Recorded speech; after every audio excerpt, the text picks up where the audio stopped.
ಹಂಚ್ಕೊಳ್ಳೋಣ, ಪ್ರಾರ್ಥನೆ ಮಾಡ್ಕೊಳ್ಳೋಣ. ದೇವರು ಈ ಸಂಗಡ ಈ ಒಂದು ಸಮಯದಲ್ಲಿ ನಿಮ್ಮೊಟ್ಟಿಗೆ ನನ್ನೊಟ್ಟಿಗೆ ಏನ್ ಮಾತನಾಡಬೇಕೆಂಬುದಾಗಿ ಆತನು ಮಾತ್ರ ಗೊತ್ತುಂಟು. ಅಪ್ಪ, ನೀ ಮಾತನಾಡುವುದಾಗಿ ನಾವೆಲ್ಲರೂ ದೇವರ ಹತ್ರ ಕೇಳುವಂತರಾಗೋಣ. ಸ್ತೋತ್ರ ಸ್ತೋತ್ರಪ್ಪ. ಅಪ್ಪ, ಈ ದಿನ ನಮ್ಮೊಟ್ಟಿಗೆ ನೀನೇನ್ ಮಾತನಾಡ್ಬೇಕು ಅನ್ಕೊಂಡಿದ್ದೀವ ಅದು ಮಾತನಾಡ್ರಿ. ಇದು ಸತ್ತಂತ ಒಳಗೆ ಹೋದಂತಹ ಎಲುಬುಗಳಿಗೆ ಪುನಃ ಜೀವವನ್ನುಂಟು ಮಾಡುವಂತಹ ಆ ನಿನ್ನ ಜೀವವುಳ್ಳ ವಾಕ್ಯಗಳಿಂದ ಈ ದಿನ ನಮ್ಮೊಟ್ಟಿಗೆ ಮಾತನಾಡ್ರಿ. ನಾವು ಯಾವುದಕ್ಕೆ ಯೋಗ್ಯರಲ್ಲ ರಾಜ, ಗಣನಿಗೆ ಬಾರದಂತಹ ನಮ್ಮನ್ನ ರಾಜ. ಅಪ್ಪ, ನೀವು ನಮ್ಮನ್ನು ನಿಲ್ಲಿಸಿದ್ರ ಅದಕ್ಕಾಗಿ ಸ್ತೋತ್ರ. ಒಂದು ಸಮಯದಲ್ಲಿ ನಮ್ಮೊಟ್ಟಿಗೆ ನೀವು ಮಾತನಾಡ್ರಿ. ನೀವೇನೈತೆ ಮಾತನಾಡ್ಬೇಕು ಅನ್ಕೊಂಡಿದ್ದೀರೋ ಅದನ್ನ ನೀವು ಮಾತನಾಡಿರುವುದಾಗಿ ಅಪ್ಪ ನಿಮ್ಮ ನಾಮದಲ್ಲಿ ನಾವು ಪ್ರಾರ್ಥಿಸ್ತಾ ಇದ್ದೇವೆ. ಅಪ್ಪ, ನಿನ್ನ ಒಂದು ಬಾಯಿ ಮಾತಿನಿಂದ ನಾವು ಬದುಕ್ತೇವೆ ರಾಜ, ಅದಕ್ಕಾಗಿ ನಿಮಗೆ ಸ್ತೋತ್ರ. ಒಂದು ಸಮಯದಲ್ಲಿ ನೀವು ತಾನೇ ಮಾತನಾಡಿರುವುದಾಗಿ ಯೇಸುವಿನ ನಾಮದಲ್ಲಿ ಪ್ರಾರ್ಥಿಸಿ ಬೇಡಿ ಹೊಂದಿದ್ದೇವೆ ನಮ್ಮ ಪರಲೋಕದ ಜೀವವುಳ್ಳ ನಮ್ಮ ಸ್ವರ್ಗೀಯ ತಂದೆ. ದೇವರ ವಾಕ್ಯ ಏನ್ ಹೇಳುತ್ತಂತಂದ್ರೆ, ಆಗ ಯೇಸುತ್ತಂದ್ರೆ ಅವರನ್ನು ಕ್ಷಮಿಸು, ತಾವು ಏನು ಮಾಡುತ್ತಾರೆ ಎಂಬುದು ಅರಿಯದೆಂಬುದಾಗಿ. ಇದರಲ್ಲಿ ನಾವು 3 ವಿಷಯಗಳನ್ನ ನಾವು ನೋಡ್ತೀವಿ. ಐ ಥಿಂಕ್ ನೀವು ಕೂಡ ಗೆಸ್ಟ್ ಮಾಡಿರ್ಬೋದು. ಸೊ ಆದ್ರೂ ಕೂಡ ನಾನು ಹೇಳ್ತೇನೆ, ಲೂಕನ ಬರೆದ ಸುವಾರ್ತೆಯಲ್ಲಿ ನಾವು ಈಗ ಓದಿದ ಭಾಗದಲ್ಲಿ ಒಂದು ಮೈಂತೀವಿ ಏನಂತಂದ್ರೆ ಫರ್ಗ್ಯೂನೆಸ್, ದೇವರ ಒಂದು ಕ್ಷಮಾಪಣೆಯನ್ನು ಕುರಿತಾಗಿ ಇಲ್ಲಿ ಮಾತನಾಡ್ತಿದೆ. ಏನಂತಂದ್ರೆ 3 ವಿಷಯಗಳು ಹೇಳ್ತೀನಿ, ನೆನ್ಪಿಟ್ಕೋಬೇಕು, ಮತ್ತೆ ನಾನು ಕೇಳ್ತೀನಿ. ಫರ್ಗ್ಯೂನೆಸ್, ಸೊ ಆತನನ್ನ ನೋವುಪಡಿಸಿದವರನ್ನ ಆತನು ಕ್ಷಮಿಸ್ತಾ ಇದ್ದಾನೆ. ಇಲ್ಲಿ ನಾವು ನೋಡ್ತೀವಿ, ಹೌದಲ್ವಾ? ಕ್ರಿಸ್ತನ ಅಷ್ಟೊಂದು ಬಾಧೆಯನ್ನು ಅನುಭವಿಸ್ತಾ ಇದ್ದಾನೆ. ಆ ಬಾಧೆಯಲ್ಲಿ ಆ ಪರಿಸ್ಥಿತಿಯಲ್ಲಿ ನಾವಿದ್ರೆ ನಾವು ಒಂದು ಮಾತು ಕೂಡ ಮಾತಾಡ್ತಿದ್ವ ನಾವು ಮಾತಾಡಕ್ಕಾಗೋ ಪರಿಸ್ಥಿತಿನೇ ಇಲ್ಲ ಕ್ರಿಸ್ತನ. ಆದ್ರೂ ಕೂಡ ನಾವು ಒಂದು 7 ಮಾತುಗಳು ಮಾತಾಡ್ತಾರೆ. ಅದರಲ್ಲಿ ಮೊದಲನೇದಾಗಿ ನಾವು ನೋಡ್ತೇವೆ, ಮೊದಲನೇ ವಚನದಲ್ಲಿ ಲೂಕನ ಬರೆದ ಸುವಾರ್ತೆಯಲ್ಲಿ 23:34 ದೇವರು ಅವರನ್ನು ಕ್ಷಮಿಸ್ತಾ ಇದ್ದಾರೆ. ಅಷ್ಟೊಂದು ಬಾಧೆ ಹೊಡೆದಿದ್ದಾರೆ. ಆ ಶರೀರವೆಲ್ಲ ಹೇಗಾಗಿದೆ ಅಂತಂದ್ರೆ ಚಿತ್ರ ಹಿಂಸೆ ತರ ಆಗ್ಬಿಟ್ಟಿದೆ. ಆದ್ರೂ ಕೂಡ ಕ್ರಿಸ್ತನ ಅವ್ರು ಏನ್ ಮಾಡ್ತಿದ್ದಾರೆ ಅಂದ್ರೆ ಕ್ಷಮಿಸ್ತಾ ಇದ್ದಾರೆ. ನಾನು 3 ವಿಷಯ ಹೇಳ್ತೀನಿ. ಮೊದಲನೇದಾಗಿ ಫರ್ಗಿವ್ನೆಸ್, ಕ್ಷಮಾಪಣೆ ಕುರಿತಾಗಿ.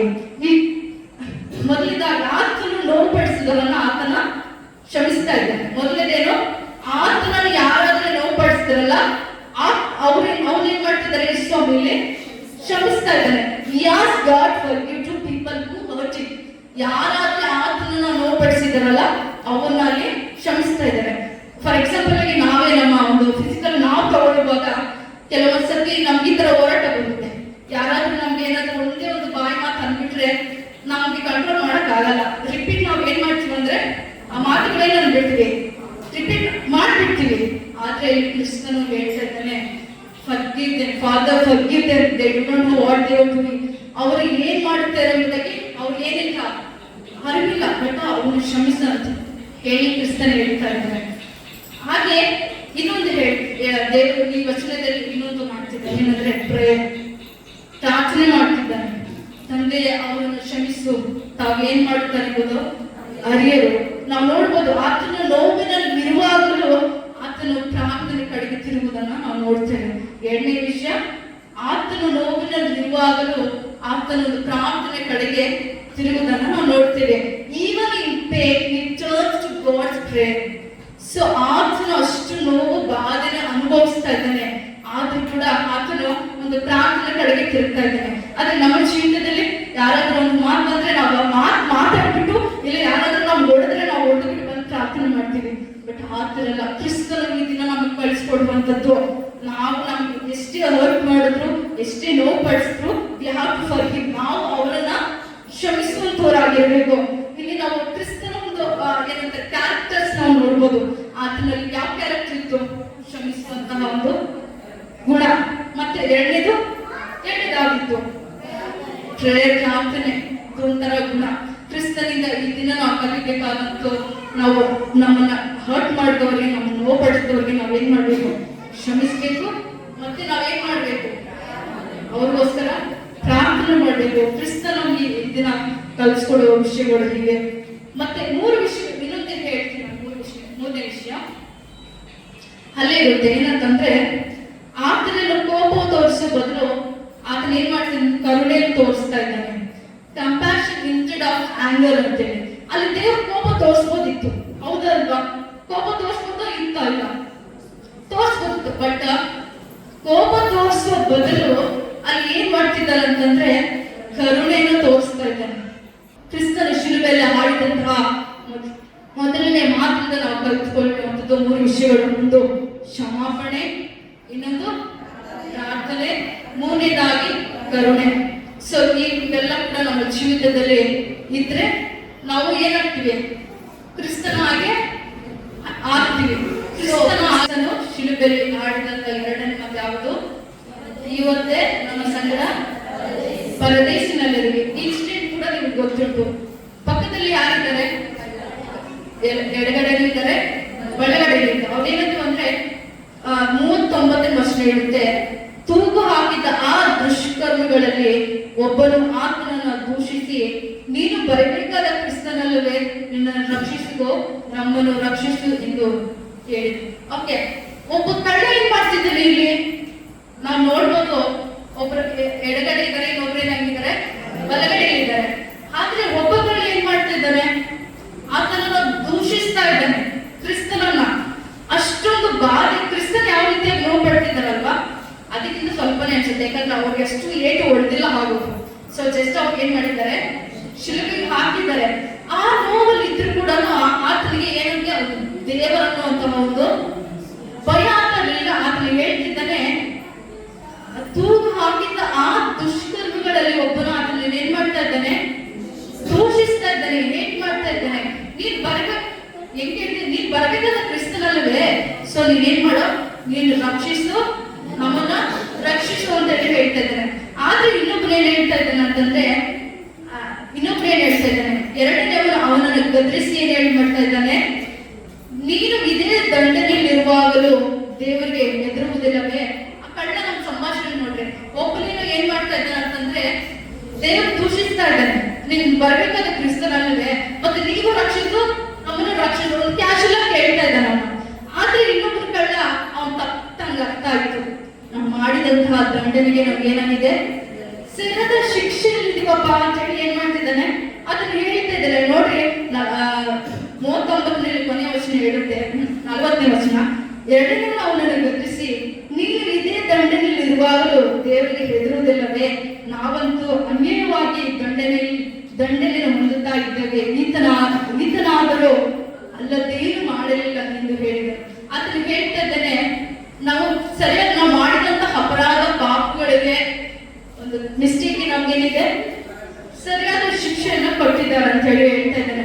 ಆದ್ರೆ ಆತನ ಯೇಸು ಸ್ವಾಮಿ ಬಗ್ಗೆ ಕೂಡ ಹೇಳ್ತಾನೆ ಏನಂದ್ರೆ, ಬಟ್ ಆದ್ರೆ ಈತನಲ್ಲಿ ಆತರ ತಪ್ಪೇನ ಆತು ಮಾಡಿಲ್ಲ, ಆದ್ರೂ ಕೂಡ ಆತನ ಏನ್ ಮಾಡಿದ್ದಾನೆ? ಶಿಲುಬೆಯಲ್ಲಿ ಇದ್ದಾನೆ ಎಂಬುದಾಗಿ ಹೇಳ್ತಾನೆ. ಈತನಾದರೂ ಅಲ್ಲದೇನು ಮಾಡಿರಲಿಲ್ಲ ಎಂದು ಹೇಳಿ, ಯೇಸುವೆ ನೀನು ನಿನ್ನ ರಾಜ್ಯವನ್ನು ಪಡೆದವನಾಗಿ ಬರುವಾಗ ನನ್ನನ್ನು ನೆನೆಸಿಕೊಂಡನು. ಆದ್ರೆ ಒಬ್ಬ ಕಡೆ ಏನ್ ಮಾಡ್ತಾ ಇದ್ದಾನೆ? ಏಸಪ್ಪ ಹತ್ರ ಮಾತಾಡ್ತಾ ಇದ್ದೇನೆ ಏನಂದ್ರೆ, ನಿನ್ನ ರಾಜ್ಯವನ್ನು ಪಡ್ಕೊಂಡು ಬರ್ತೀರಲ್ವಾ, ಆಗ ನನ್ನ ನೆನ್ಸ್ಕೊಂಡು ಹೇಳಿ ಹೇಳ್ತಾ ಇದ್ದೇನೆ. ಒಬ್ಬ ಕಳ್ಳನಿಗೆ ತನ್ನ ತಪ್ಪು ಅರಿವು ಇತ್ತು, ಇನ್ನೊಬ್ಬರಿಗೆ ಅರಿವು ಆಗೇ ಇಲ್ಲ. ಸೊ ಇದ್ರಲ್ಲಿ ಕೂಡ ನಾನು 3 ವಿಷಯಗಳನ್ನು ನಿಮ್ಮ ಬಳಿ ನಾನು ಮಾತನಾಡ್ತೇನೆ. ಸೊ ನಾವು ನೋಡ್ಬೋದು, Jesus Christ was crucified at Calvary, and even in his suffering he spoke words filled with hope and mercy ಅಂತ ಹೇಳಿ. ಯೇಸು ಸ್ವಾಮಿ ಅಷ್ಟೊಂದು ಬಾಧೆನ ಅನುಭವಿಸ್ತಾ ಇದ್ದಾನೆ. ಬಟ್ ಆತನು ಮಾತನಾಡುವಂತ ಆ ಮಾತಿದೆಯಲ್ವಾ, ಅದು ಆ ಕಳ್ಳನಿಗೆ ಏನಾಗಿತ್ತು ಗೊತ್ತಾ? ಅಂದ್ರೆ ನಿರೀಕ್ಷೆಯನ್ನು ಉಂಟು ಮಾಡುವಂತಹ, ಒಂದು ಕರುಣೆಯನ್ನು ಉಂಟು ಮಾಡುವಂತಹ ಒಂದು ವರ್ಡ್ಸ್ ಆಗಿತ್ತು. ನಾವು ನೋಡ್ಬೋದು, ಹೌದಲ್ವೋ?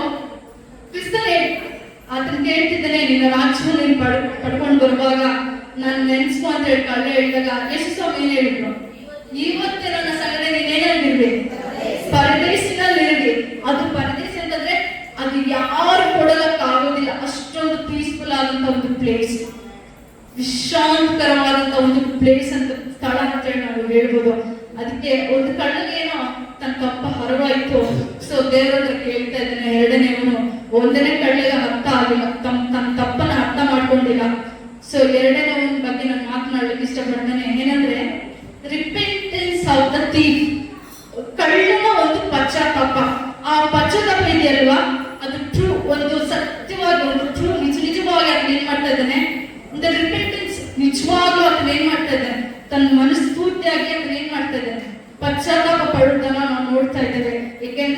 ತಪ್ಪು ತನಗೆ ಅರಿವಾಯ್ತು, ಹೌದು ನಾನು ಮಾಡಿದ್ದು ನನ್ನ ತಪ್ಪೇ. ಆದ್ರೆ ಯಾರ ಹತ್ರ ಕೇಳ್ತಾ ಇದ್ದೇನೆ ಸೊಲ್ಯೂಷನ್? ಯೇಸು ಸ್ವಾಮಿ ಹತ್ರ ಕೇಳ್ತಾ ಇದ್ದೇನೆ. ನಿನ್ನ ರಾಜ್ಯವನ್ನು ಪಡ್ಕೊಂಡು ಬರ್ತೀಯಲ್ಲಪ್ಪ, ಆಗ ನಾನು ನೆನ್ಸ್ಕೊಂಡ್ರೆ ಸ್ವಲ್ಪ ಹೇಳ್ತಾರೆ, ಇವತ್ತೇ ನನ್ನ ಸಂಗಡ ಏನಾಗಿರ್ಲಿ, ಪರದೇಶಿನಲ್ಲಿರ್ಲಿ. ಸೊ ಮೊದಲನೇದಾಗಿ ರಿಪೆಂಟೆನ್ಸ್ ಆಫ್ ದ ಥೀಫ್, ಆ ಕಳ್ಳನ ಒಂದು ಪಶ್ಚಾತ್ತಾಪ. This shows real repentance. ಪ್ರೋಸ್ ಯಾರಾದ್ರೂ ಜ್ಞಾನೋಕ್ತಿಗಳು 28:13 ಓದ್ರಿ. ಜ್ಞಾನೋಕ್ತಿಗಳು 28:13. ದೋಷಗಳನ್ನು ಮುಚ್ಚಿಕೊಳ್ಳುವವರಿಗೆ ಶುಭವಾಗುವುದು, ಅವುಗಳನ್ನು ಒಪ್ಪಿಕೊಂಡು ಬಿಟ್ಟು ಬಿಡುವವರಿಗೆ ಕರುಣೆ ದೊರೆಯುವುದು. ಸೊ ಈ ವಾಕ್ಯ ತುಂಬಾ ಸಾರಿ ನಾನು ಮಾತನಾಡಿದೆ. ಅನೇಕ ಸಾರಿ ಜನರ ನಾವು ಜನರಾದಂತ ನಾವು ಅನೇಕ ಸಾರಿ ಕೆಲವು ಮಿಸ್ಟೇಕ್ ನಾವು ಮಾಡ್ತಾ ಇರ್ತೇವೆ. ನಮ್ಮ ತಪ್ಪು ನಮ್ಗೆ ಅರಿವಾದಾಗ ಮತ್ತೆ ನಾವು ಮಾಡ್ತೀವಾ? ಮಾಡಲ್ಲ ಅಲ್ವಾ? ಸೊ ಏನಂತಂದ್ರೆ ಇಲ್ಲಿ ನಾವು ನೋಡಿದ ಹಾಗೆ ಪ್ರಾಬ್ಸ್ ಅಲ್ಲಿ ಏನ್ ಹೇಳ್ತಾನಂದ್ರೆ, ದೋಷಗಳನ್ನ ಮುಚ್ಚಿಕೊಳ್ಳೋರಿಗೆ ಅವ್ನಿಗೆ ಏನಾಗತ್ತಂತೆ, ಶುಭ ಆಗಲ್ಲ. ಸೊ ಅವುಗಳನ್ನ ಒಪ್ಪಿಕೊಂಡು ಬಿಟ್ಟು ಬಿಡುವಾಗ ಏನಾಗುತ್ತೆ, ಕರುಣೆನ ದೊರಕುತ್ತಂತೆ. ಸೊ ಅದಕ್ಕೆ ನಾವೇನ್ ಮಾಡ್ಬೇಕು, ನಾವು ರಿಪೆಂಟೆನ್ಸ್ ಆಗ್ಬೇಕು. ನಮ್ಮ ಪಾಪಗಳನ್ನ ನಾವೇನ್ ಮಾಡ್ಬೇಕು, ಒಪ್ಕೋಬೇಕು. ಆಗಲೇ ನಮ್ಗೆ ಏನ್ ಸಿಗುತ್ತೆ, ಒಂದು ಬ್ಲೆಸ್ಸಿಂಗ್ ಸಿಗ್ಬಿಡುತ್ತೆ. ಶುಭ ಒಂದು ಬ್ಲೆಸ್ಸಿಂಗ್ ಅನ್ನ ನಮ್ಗೆ ಏನಾಗುತ್ತೆ, ಸಿಗುತ್ತೆ. ಒಂದು ವೇಳೆ ನಮ್ಮ ತಪ್ಪುಗಳನ್ನ ನಾವು ಅರ್ಥ ಮಾಡ್ಕೊಳ್ಳಿಲ್ಲ, ನಮ್ಮ ತಪ್ಪುಗಳನ್ನ ನಾವು ಒಪ್ಕೊಂಡಿಲ್ಲ ಅಂದ್ರೆ ನಮ್ಗೆ ಒಂದು ಕ್ಷಮಾಪಣೆ ಇದೆಯಲ್ಲ, ಬ್ಲೆಸ್ಸಿಂಗ್ ಇದೆಯಾ? ಖಂಡಿತವಾಗ್ಲೂ ಇಲ್ಲ. ಯಾಕೆಂದ್ರೆ ಈ ಕಳ್ಳರ ಬಗ್ಗೆ ನಾವು ನೋಡಿದ ಹಾಗೆ ಒಂದು ಕಳ್ಳಗೆ ತನ್ನ ತಪ್ಪು ಅರಿವಾಯ್ತು, ಸೊ ಇನ್ನೊಬ್ರಿಗೆ ಏನಾಗಿಲ್ವಾ, ಅರ್ಥ ಆಗಿಲ್ಲ. ನಾನು ಒಂದ್ಸತಿ ಥಿಂಕ್ ಮಾಡ್ತೀನಿ, ಯಾಕೆ ಆ ಕಳ್ಳರು ಬರ್ಬೋದಿತ್ತಲ್ವ, ಇಬ್ಬರು ಸೇರಿ ಪರದೇಶಿಯಲ್ಲಿ ಇರ್ತಿದ್ರು ಅಂತ. ಅಷ್ಟು ನೋವಾಗಿದ್ರು ಕೂಡ ಎಷ್ಟು ಒಂದು ಅವನು ಒಂಥರ ಮೂಢತ್ವ ತರ ನಡ್ಕೊಂಡ್ಬಿಟ್ಟಾನೆ. ಯೇಸು ಸ್ವಾಮಿ ಕೇಳಿದ್ರೆ ಖಂಡಿತವಾಗ್ಲೂ ಅದನ್ನು ಕ್ಷಮಿಸುವಂತವನೇ ಆಗಿದ್ದಾನೆ. ನಾವು ಮೊದಲೇ ನೋಡ್ತೀವಿ ರಿಪೆಂಟೆನ್ಸ್ ಆಫ್ ದ ಥೀಫ್, ಒಂದು ಕಳ್ಳನ ಒಂದು ಪಶ್ಚಾತ್ತಾಪವನ್ನು ನಾವು ನೋಡ್ತೇವೆ. ಅವನು ಏನಾಯ್ತು, ತನ್ನ ಪಾಪಗಳನ್ನು ಒಪ್ಕೋಬಿಟ್ಟ. ಸೊ ಆತನಿಗೆ ಏನ್ ಸಿಕ್ತು, ಕರುಣೆ ಸಿಕ್ತು. ದೇವ್ರ ವಾಕ್ಯ ಹೇಳುತ್ತಲ್ವ, ಏನಂತ ಈಗ ತಾನೇ ಹೋದ್ವಿ, ದೋಷಗಳನ್ನ ಮುಚ್ಚಿಕೊಳ್ಳೋರಿಗೆ ಶುಭವಾಗದು, ಅವುಗಳನ್ನು ಒಪ್ಪಿಕೊಂಡು ಬಿಟ್ಬಿಟ್ರೆ ಕರುಣೆ ದೊರಕುತ್ತೆ. ಖಂಡಿತವಾಗ್ಲೂ ಈ ಕಳ್ಳನಿಗೆ ಆ ಕರುಣೆಯನ್ನ ಆತನ ತೋರಿಸ್ಕೊಟ್ಬಿಟ್ರು. ಇನ್ನೊಂದೇನಂದ್ರೆ ಪ್ರಾಮಿಸ್ ಆಫ್ ಸಾಲ್ವೇಷನ್ ಅಂತೇಳಿ, ರಕ್ಷಣೆ ಒಂದು ವಾಗ್ದಾನ. ನಾವು ಇದ್ರಲ್ಲಿ ನೋಡ್ಬೋದು. ಏನಂದ್ರೆ ಯೇಸು ಸ್ವಾಮಿ ಕೇಳಿದಾಗ, ಅಪ್ಪ ನಾನು ನೆನೆಸ್ಕೊಳ್ದಾಗ ಏನ್ ಹೇಳ್ತೇನೆ, ಯೇಸು ಸ್ವಾಮಿ ಇವತ್ತಿನ ನನ್ನ ಸಂಗಡ ಪರದೇಶದಲ್ಲಿ. ಯೇಸು ಸ್ವಾಮಿ ಆ ಮಾತನಾಡುವ ಮಾತಿದೆಯಲ್ವಾ, ಒಂದು ನಿರೀಕ್ಷೆ ಕೊಟ್ಬಿಟ್ಟಾರೆ ಕಳ್ಳನಿಗೆ. ಒಂದು ರಕ್ಷಣೆ ಕುರಿತಾಗಿ ವಾಗ್ದಾನ ಮಾಡ್ತಾ ಇದ್ದಾರೆ. ಅನೇಕ ಸಾರಿ ಕೆಲವೊಂದ್ಸತಿ ನಾವು ಯಾರಿಗಾದ್ರೂ ಜನರಿಗೆ ಸುವಾರ್ತೆನ ಸಾರ್ಬೇಕಾದ್ರೆ ಅವ್ರು ಕೇಳೋದಿಲ್ಲ. ಕೆಲವರು ಬೇಗ ಏನಂತಾರೆ ಬಂದ್ಬಿಡ್ತಾರೆ, ಕೆಲವ್ರಿಗೆ ಎಷ್ಟು ಹೇಳಿದ್ರು ಬರೋದಿಲ್ಲ. ಅಂತ ಜನರಿಗೋಸ್ಕರ ಏನ್ ಮಾಡ್ಬೇಕಂದ್ರೆ ನಾವು ಜಸ್ಟ್ ಪ್ರಾರ್ಥನೆನ ಮಾಡ್ಬೇಕಷ್ಟೇ, ಹೌದಲ್ವಾ? ಸೊ ಮೊದಲನೇದಾಗಿ ಕಳ್ಳನ ಒಂದು ಪಶ್ಚಾತ್ತಾಪವನ್ನು ನೋಡ್ತೇವೆ. ಎರಡನೇದಾಗಿ ಏನ್ ನೋಡ್ತೀವಿ, ಸಾಲ್ವೇಷನ್, ರಕ್ಷಣೆ. ದೇವರು ಒಂದು ವಾಗ್ದಾನ ಮಾಡ್ತಾ ಇದ್ದಾನೆ, ಇವತ್ತೇ ನನ್ನ ಸಂಗಡ ನೀನು ಏನಾಗಿರುವೆ, ಪರದೇಶಿನಲ್ಲಿರ್ಲಿ. ಅದನ್ನ ಯಾವ ರೀತಿಯಾದ ದೀಕ್ಷಾಸ್ಥಾನ ತಗೊಂಡಿಲ್ಲ. ನೀವು ಒಂದು ಡೌಟ್ ಬರ್ಬೋದು, ದೀಕ್ಷಾಸ್ಥಾನ ಯಾವ ತಗೊಂಡಿಲ್ಲಲ್ವಾ, ಮತ್ತೆ ಹೆಂಗ್ ಓದ್ತಾನೆ ಅಂತ. ಬಟ್ ರಿಯಲ್ ಆಗಿ ನಾವು ಏನಂತಾರೆ, ಪಶ್ಚಾತ್ತಾಪ ಪಡುವಾಗ ನಮ್ಮ ಪಾಪಗಳು ಅರಿವು ಮಾಡ್ಕೊಂಡು ಹೋಗುವಾಗ ಖಂಡಿತ ದೇವರು ನಂಬಿಕಸ್ತನು. ಆತ ನಮ್ಮ ಪಾಪಗಳನ್ನ ಏನ್ ಮಾಡ್ತಾನೆ, ಕ್ಷಮಿಸುವಂತವನೇ ಆಗಿದ್ದಾನೆ. ಎರಡನೇದಾಗಿ ಜೀಸಸ್ ಮರ್ಸಿ, ಇಲ್ಲಿ ಕೂಡ ಒಂದು ದೇವರ ಒಂದು ಕರುಣೆ. ಯೇಸು ಸ್ವಾಮಿ ಅಷ್ಟೊಂದು ನೋವು ಪಡ್ತಿದ್ದಾರಲ್ವಾ, ಅಲ್ಲಿ ಕೂಡ ಸುವಾರ್ತೆನ ಸಾರ್ತಿದ್ದಾರೆ. ಆಕ್ಚುಲಿ ಶಿಲ್ಬೇಕಾಗೋದಕ್ಕೆ ಮುಂಚೆ ಒಂದು 40 days ಏನಲ್ಲಿ ಇರುತ್ತೆ ಅಲ್ವಾ, ಅದೇ ಲೆಂತ್ ಡೇಸ್ ಅಂತ ಕರಿತೀವಿ, ಶ್ರಮೆದಿನಗಳು ಅಂತ. ಅಲ್ಲಿ ಏನ್ ಮಾಡ್ತಾರೆ ಅಂತ ನಿಮ್ಗೆಲ್ಲ ಒಂದು ಕುತೂಹಲ ಇರ್ಬೋದು. ಏನಂದ್ರೆ nothing but spreading good news, spreading gospel. ಅಲ್ಲಿ ಸುವಾರ್ತೆನ ಸಾರುವಂಥದ್ದು ಈ 40 ದಿನಗಳ ಒಂದು ಉದ್ದೇಶವಾಗಿರುತ್ತದೆ. ಆಕ್ಚುಲಿ ಅಲ್ಲಿ ನಾನು ಬೆಂಗಳೂರಲ್ಲಿ ಚರ್ಚ್ ಅಟೆಂಡ್ ಮಾಡುವಾಗ 40 days ಫೆಬ್ರವರಿ 18 ಸ್ಟಾರ್ಟ್ ಮಾಡ್ತೀನಿ, ಏಪ್ರಿಲ್ 2ಗೆ 40 days ಇತ್ತು. Every day prayer, every day fasting ಅಲ್ಲಿ ಪ್ರೇಯರ್ ಕೂಡ ನಡೀತಿತ್ತು. ಈವನ್ ದೇವರು ನಮಗೆ ಒಂದು ಬಲ ಕೊಟ್ಟು ನಾನು ಕೂಡ ಒಂದು 40 days ಫಾಸ್ಟಿಂಗ್ ಇರ್ಲಿಕ್ಕೆ ದೇವರು ಕೃಪೆಯನ್ನು ಕೊಟ್ಟಿದ್ದಾರೆ. ನಾನು ಅನ್ಕೊಂತಿದ್ದೆ, ಅದಕ್ಕೋಸ್ಕರ ಪ್ರಾರ್ಥನೆ ಮಾಡ್ತಾ ಇದ್ದೇವೆ. ನಮ್ಗೆ ಈ ತರ ಸ್ಕೂಲಲ್ಲಿ ತುಂಬಾ ವರ್ಕ್ ಇದೆ, ಸೊ ನನಗೆ ಏನ್ ಮಾಡ್ಬೇಕು ಗೊತ್ತಿಲ್ಲ. ಆಕ್ಚುಲಿ ನಿಮ್ಗೆ ಗೊತ್ತಿಲ್ಲ, ನಾನು ಮಾರ್ನಿಂಗ್ 8 o'clock ಹೋದೆ, ಬರೋದು 5 o'clock ಆಗುತ್ತೆ. ಆಫ್ಟರ್ ಟ್ಯೂಷನ್ ಆದ್ಮೇಲೆ ಐ ಆಮ್ ವೆರಿ ಬಿಸಿ. ನಾನು ತುಂಬಾ ಬಿಸಿ ಆಗಿರ್ತೀನಿ. ಆದ್ರೂ ಟೆಸ್ಟ್ ನಾನು ಪ್ರಾರ್ಥನೆ ಮಾಡ್ತಿದ್ದೇವೆ, ಹೇಗಾದ್ರೂ ಮಾಡಿ ಒಂದು 40 days ನಾನು ನಡ್ಸಂತಂದ್ರೆ ದೇವರು ನನಗೆ ಬೇಕಾದಂತ ಬಲ ಶಕ್ತಿಯನ್ನು ಕೊಟ್ಟು ಆತನ 40 ದಿನಗಳ ಕಾಲ ನನ್ನನ್ನ ಸುಂದರವಾಗಿ ನಾನು ನಡೆಸಿದ್ದಾರೆ. ಸೊ ಆದ್ರೆ ಅದಲ್ಲ. ಸೊ ನಾವು ನೋಡ್ತೀವಿ ಕಳ್ಳನ ಒಂದು ಪಶ್ಚಾತ್ತಾಪ ಮತ್ತೆ ಕಳ್ಳನಿಗೆ ಆದಂತ ಒಂದು ರಕ್ಷಣೆ. ಮೂರನೇ ವಿಷಯ ನಾನು ಹೇಳ್ತೇನೆ ಅಂತಂದ್ರೆ ಜೀಸಸ್ ಮರ್ಸಿ, ಕ್ರಿಸ್ತನ ಒಂದು ಕರುಣೆ. Even while suffering Jesus shows kindness and forgiveness. ಅಷ್ಟೊಂದು ನೋವು ಪಡ್ತಿರುವಾಗಲೂ ಆ ಕಳ್ಳನಿಗೆ ಏನಾಯ್ತು ಒಂದು ಕರುಣೆಯನ್ನು ತೋರಿಸ್ತಿದ್ದಾರೆ, ಮರ್ಸಿ ತೋರಿಸ್ತಿದ್ದಾರೆ. ಸರಿ, ನೀನ್ ಏನ್ ಮಾಡೋ, ಇವತ್ತೇ ನಮ್ಮ ಸಂಗಡ ನೀನು ಪರದೇಶಿನಲ್ಲಿರುವುದು. ನೋಡಿ, ಕ್ರಿಸ್ತನ ಭೂಮಿಯಲ್ಲಿ ಎಷ್ಟು ಕಾಲ ಜೀವಿಸಿದ್ರು ಕೂಡ ಅಲ್ಲಿ ಅಷ್ಟು ಸುವಾರ್ತೆನ ಸಾರಿದ್ದಾರೆ. ಕೊನೆ ಕ್ಷಣ ಹೋಗುವವರೆಗೂ ಆತನ ಏನ್ ಮಾಡ್ತಾ ಇದ್ದಾನೆ, ಆತನ ಸುವಾರ್ತೆನ ಬಿಡ್ಲಿಲ್ಲ ಅವರು. ಆತನ ಏನ್ ಮಾಡ್ತಾ ಇದ್ದಾನೆ, ಅಲ್ಲಿ ಕೂಡ ಆ ಕಳ್ಳನ್ ಬಂದು ಕೇಳುವಾಗ ಆತನ ಏನ್ ಮಾಡ್ತಾನೆ, ಅವನಿಗೊಂದು ರಕ್ಷಣೆಯನ್ನು ಕೊಡುವುದನ್ನು ನಾವು ನೋಡ್ತೇವೆ. He does not rejected anyone who believes him. ಆತನನ್ನ ನಂಬಿದಂತವರನ್ನ ಆತನ ಎಂದಿಗೂ ಏನ್ ಮಾಡೋದಿಲ್ಲ, ಹೇಟ್ ಮಾಡೋದಿಲ್ಲ. ಹೌದಲ್ವಾ?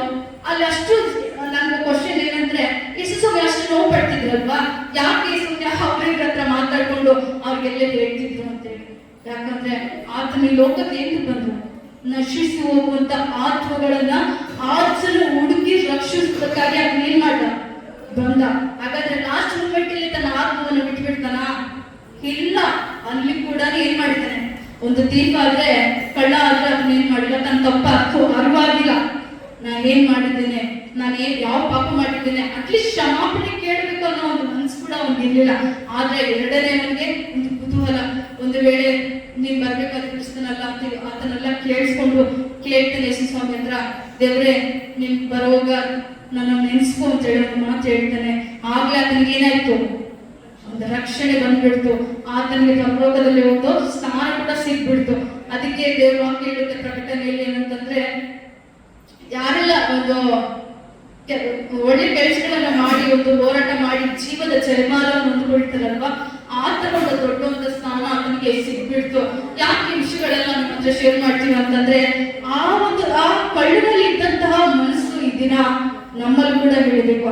ಆ ಕಳ್ಳನ ಹಾಗೆ ಒಂದು ವೇಳೆ ನಾವು ಮಾಡದೆ ಇರಬಹುದು. ನೀವು ಅನ್ಕೋಬಹುದು, ಆ ಕಳ್ಳ ಅಷ್ಟು ಪಾಪ ಮಾಡಿದ್ದನಲ್ವಾ, ಅದಕ್ಕೆ ಅದಕ್ಕೆ ಶಿಕ್ಷೆ ಬಂತ, ನಾವೇನ್ ಮಾಡಿಲ್ವೇ, ನಾವ್ಯಾಕೆ ಪಶ್ಚಾತ್ತಾಪ ಪಡಬೇಕು ಅಂತ. ಖಂಡಿತವಾಗ್ಲೂ ದೇವಾಕ್ಯ ಹೇಳುತ್ತೆ, ನಾವು ನೋಡುವಂತ ಕಣ್ಣುಗಳಿಂದ ನಾವು ಪಾಪ ಮಾಡ್ತೇವೆ, ನಮ್ಮ ಕೈಗಳಿಂದ, ನಮ್ಮ ಹೃದಯದ ಆಲೋಚನೆಗಳಿಂದ, ನಾವು ನಡೆಯುವಂತಹ ಒಂದು ನಮ್ಮ ಕಾಲುಗಳಿಂದ ಕೂಡ ನಾವು ಏನ್ ಮಾಡ್ತೀವಿ ಅಂದ್ರೆ ಅನೇಕ ಸಾರಿ ನಾವು ದೇವರಿಗೆ ವಿರೋಧವಾಗಿ ನಾವು ನೋಡ್ಕೊಳ್ತೇವೆ. ಆದ್ರೆ ಇಲ್ಲಿ ಏನಂತಂದ್ರೆ, ಆ ಕಳ್ಳನಲ್ಲಿದ್ದಂತ ಮನಸ್ಸು ಈ ದಿನ ನಮ್ಮಲ್ಲಿದ್ರೆ ಖಂಡಿತವಾಗ್ಲೂ ದೇವರ ಆತನ ಕ್ಷಮಿಸುವಾತನಾಗಿದ್ದಾನೆ. ಆತನು ನಮ್ಮನ್ನ ಏನ್ ಮಾಡ್ತಾನೆ ಅಂತಂದ್ರೆ ಒಂದು ಕರುಣೆ, ಒಂದು ಅಪಾರವಾದಂತ ಪ್ರೀತಿಯನ್ನ ತೋರಿಸುವಂತವನೇ ಆಗಿದ್ದೇನೆ. ಮತ್ತೆ ನಾನು ರಿಪೀಟ್ ಮಾಡ್ತೇನೆ. ಸೊ ಎರಡನೇ ಮಾತಲ್ಲಿ ಕಲ್ವಾರಿ ಶಿಲುಬೆಯಲ್ಲಿ ದೇವರು ಮಾಡಿದಂತ ಮಾತಲ್ಲಿ 3 ವಿಷಯ ನನಗೆ ಏನ್ ಹೇಳಿದೆ ಅಂದ್ರೆ, ಮೊದಲನೇದಾಗಿ ಏನ್ ಹೇಳಿದೆ ನಾನು, ರಿಪೆಂಟೆನ್ಸ್ ಆಫ್ ದ ಥೀಫ್, ಕಳ್ಳನ ಒಂದು ಪಶ್ಚಾತ್ತಾಪ. ಅವ್ನು ನಿಜವಾಗ್ಲೂ ಅಷ್ಟು ಟ್ರೂ ಆಗಿ ಅವ್ನು ಏನ್ ಮಾಡಿದ್ದಾನೆ, ರಿಪೆಂಟೆನ್ಸ್ ಆಗಿದ್ದಾನೆ. ಎರಡನೇದಾಗಿ ರಕ್ಷಣೆ, ದೇವರು ಒಂದು ಪ್ರಾಮಿಸ್ ಕೊಟ್ಟಿದ್ದಾನೆ, ಇವತ್ತೇ ನನ್ನ ಸಂಗಡ ಏನಾಗಿರ್ವಿ, ಪರದೇಶಿನಲ್ಲಿರ್ವಿ. ದೇವರು ಅನೇಕ ಸಲ ನಮ್ಮ ಜೀವಿತದಲ್ಲಿ ಪ್ರಾಮಿಸ್ ಮಾಡ್ತಾ ಇರ್ತಾರೆ. ಆ ಪ್ರಾಮಿಸ್ ಖಂಡಿತವಾಗ್ಲೂ ಯಾರು ಕೂಡ ತೆಗೆದಾಕೋಕ್ ಆಗೋದಿಲ್ಲ. ದೇವರು ವಾಕ್ಯ ಹೇಳುತ್ತೇನೆಂದ್ರೆ, ನಾನು ನಿನ್ನ ಮೇಲೆ ಇಟ್ಟಿರುವಂತ ಯೋಚನೆಗಳು ಉದ್ದೇಶಗಳು ಯಾರ ಕೈಯಿಂದಲೂ ಏನಾಗಲ್ಲಂತೆ, ತೆಗೆದಾಕಕ್ ಆಗಲ್ಲ ಅಂತ ಹೇಳಿ ಈಗ ಇಸ್ರಾಯೇಲಲ್ಲಿ ಬರೆಯಲ್ಪಟ್ಟಿದೆ ನನ್ನ ಸ್ನೇಹಿತಲ್ಲ. ಸೊ ಆ ಮೂರನೇದಾಗಿ ಜೀಸಸ್ ಮರ್ಸಿ, ಕ್ರಿಸ್ತನ ಒಂದು ಕರುಣೆ. ಆತನ ನೋಡ್ತೇವೆ ಆ ಕಲ್ವಾರಿ ಶಿಲುಬೆಯಲ್ಲಿ ಇರುವಾಗಲೂ ಆತರ ಗೌರವವಾದಂತಹ ಒಂದು ನೋವು ಅನುಭವಿಸ್ತಿರುವಾಗಲೂ ಆತನ ಏನ್ ಮಾಡ್ತಾನೆ ಅಂತಂದ್ರೆ, ಕಳ್ಳನಿಗೆ ಅದನ್ನ ಏನ್ ಮಾಡ್ತಾ ಇದ್ದಾನೆ, ಕರುಣೆಯನ್ನ ತೋರಿಸ್ತಾ ಇದ್ದಾನೆ, ಪ್ರೀತಿಯನ್ನ ತೋರಿಸ್ತಾ ಇದ್ದಾನೆ, ಕ್ಷಮಾಪಿಸ್ತಾ ಇದ್ದಾನೆ. ಆದ್ರೆ ಈ ದಿನ ಕ್ರಿಸ್ತನಲ್ಲಿದ್ದಂತ ಮನಸ್ಸು ಇದನ್ನ ಏನ್ ಮಾಡ್ಬೇಕು, ನಮ್ಮಲ್ಲಿ ಕೂಡ ಇರಬೇಕಂತ ನಾವು ಇದು ಮಾಡ್ತಾ ಇದ್ದೇವೆ. ಇನ್ನೊಂದೇನಂತಂದ್ರೆ, ಕೊನೆ ಕ್ಷಣವರೆಗೂ ದೇವರು ನಮ್ಗೆ ಏನ್ ಮಾಡಿದ್ದಾನೆ ಅಂದ್ರೆ ಒಂದು ರಕ್ಷಣೆಗೆ ಒಂದು ಅವಕಾಶವನ್ನು ಮಾಡಿಕೊಟ್ಟಿದ್ದಾರೆ. ಅದನ್ನ ಒಂದು ಸಾಲ್ವೇಷನ್ ಬಂತಲ್ವಾ, ಸೊ ಬರೋದಕ್ಕೆ ಮುಂಚೆ ಅವರೆಲ್ಲ ಆತರ ಮಾತುಗಳೆಲ್ಲ ಆಡ್ಬೇಕಾದ್ರೆ ಆತನಿಗೆ ಒಂದು ಹೋಪ್ ಬಂದಿರ್ಬೇಕು ಅನ್ಸುತ್ತೆ. ಒಂದು ಆತನ ಒಂದು ನಿರೀಕ್ಷೆ, ಓ ಇವರಿಂದ ನಮ್ಗೆ ಏನಾದ್ರು ಸಿಗುತ್ತೆ ಅಂತ. ಅದಕ್ಕೆ ಇಲ್ಲಿ ಹೇಳುತ್ತೇನೆಂದ್ರೆ salvation is possible even at the last moment. ರಕ್ಷಣೆ ಕೊನೆ ಕ್ಷಣವರೆಗೂ ದೇವರು ನಮ್ಗೆ ಅವಕಾಶಗಳನ್ನು ಮಾಡಿಕೊಟ್ಟಿದ್ದಾರೆ. ದೇವರ ಕಡೆ ತಿರುಗಲಿಕ್ಕೆ ಇನ್ನೊಂದೇನೆಂದ್ರೆ ಆತನನ್ನು ನಂಬಿದಂತವರಿಗೆ ಆತನ ಎಂದಿಗೆ ಏನ್ ಮಾಡೋದಿಲ್ಲ, ರಿಜೆಕ್ಟ್ ಮಾಡೋದಿಲ್ಲ. ಸೊ ಇಲ್ಲಿ ಹೇಳುತ್ತೆ ಏನಂತಂದ್ರೆ those who believe him is not rejected ಅಂತಾರೆ. ಆತನ ನಂಬಿದಂತವರನ್ನ ಆತನ ಏನ್ ಮಾಡೋದಿಲ್ಲ, ಹೇಟ್ ಮಾಡೋದಿಲ್ಲ. ಸೊ ದೇವರು ಈ ವಾಕ್ಯಗಳನ್ನ ಆಶೀರ್ವಾದ ಮಾಡಿ. యెహోషువ వచ్చాడు, రాజులు, ప్రవాదులు, నాయకులు అందరూ వచ్చారు. కానీ ఎందుకు యేసు ప్రభు రావాల్సి వచ్చింది? వీళ్ళందరూ వచ్చినా కూడా ఎందుకు తండ్రి అయిన దేవుడు తన ఏకైక కుమారుని పంపించాల్సి వచ్చింది? ఎప్పుడైనా ఆలోచించారా? హల్లెలూయా, హల్లెలూయా, హల్లెలూయా. ఆదికాండ గ్రంథం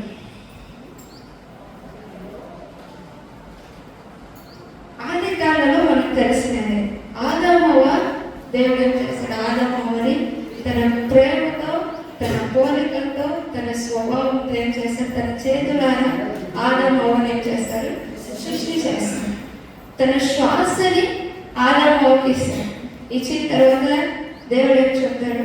మీరు సంతోషంగా ఉండండి, ఈ ఏదైనా తోట ఇచ్చేసి మీరు సంతోషంగా ఉండండి అని చెప్తాడు. హల్లెలూయా. అయితే ఈ తోటలో ఉన్న అన్నిటిని కూడా నువ్వేం చేయొచ్చు? సేవించవచ్చు. అయితే తోట మధ్యలో ఉన్న ఆ ఫలాన్ని మాత్రం నువ్వేం చేయకూడదు, తిను అని ఎవరు చెప్పారు? ఎవరు చెప్పారు? చెప్పండి, పడలేదు. దేవుడు చెప్పాడు. దేవుడు చెప్తే ఆదాము ఏం చేశారు? ఆ పండుని తిన్నారు. అప్పుడు దేవుడు ఏం చేశారు? నా చేతారా నేను చేసుకున్నాను, నా శ్వాస నీకు ఇచ్చాను. మొదటిగా తన చేతారు చేసిన ఆదామని, అవ్వని మొదటిగా నువ్వే కదా ఆదామవ్వ, కాబట్టి నేను క్షమించేస్తానని ఈ తోటలను పెట్టుకుంటానన్నా. ఏం చేసే? వెంటనే అయ్యదేవుడు నుంచి బలిగేశారు. చదువుదాం. హల్లెలూయా. 3వ అధ్యాయం ఆదికాండ తెలుగులో చదువు. 23వ వచనం. 3:23. దేవుడైన యెహోవా అతడు నేల నుండి తీయబడిన దాన్ని సేదపరచుటకు ఏదోను తోటలో నుండి అతని పంపివేశాడు. హల్లెలూయా. ఎందుకు పంపివేశారు? పెట్టింది ఎవరు? దేవుడు పెట్టాడు. ఎంతో రమ్యంగా, ఎంతో ఇష్టంగా, ఎంతో సౌందర్యంగా. అప్పుడు వరకు ఇంక దేవుడు చేస్తానంటే తలంచించండి. అలాగే మనం అవుట్ సైడ్ చూస్తాం కదా, పార్కులు ఇవన్నీ చూస్తుంటాం కదా, ఎంత బ్యూటిఫుల్. అదేమంటే మనుషుని ఆలోచన. అయితే దేవుని ఆలోచన ఎలా ఉంటుంది? ఆ ఏదంతో ఎంత అందంగా చేసి, ఎంత ఇష్టంగా చేసి ఆదామవ్వని ప్రతి చల్లపూట యేసయ్య సందర్శించుకునేవాడు. హల్లెలూయా, హల్లెలూయా.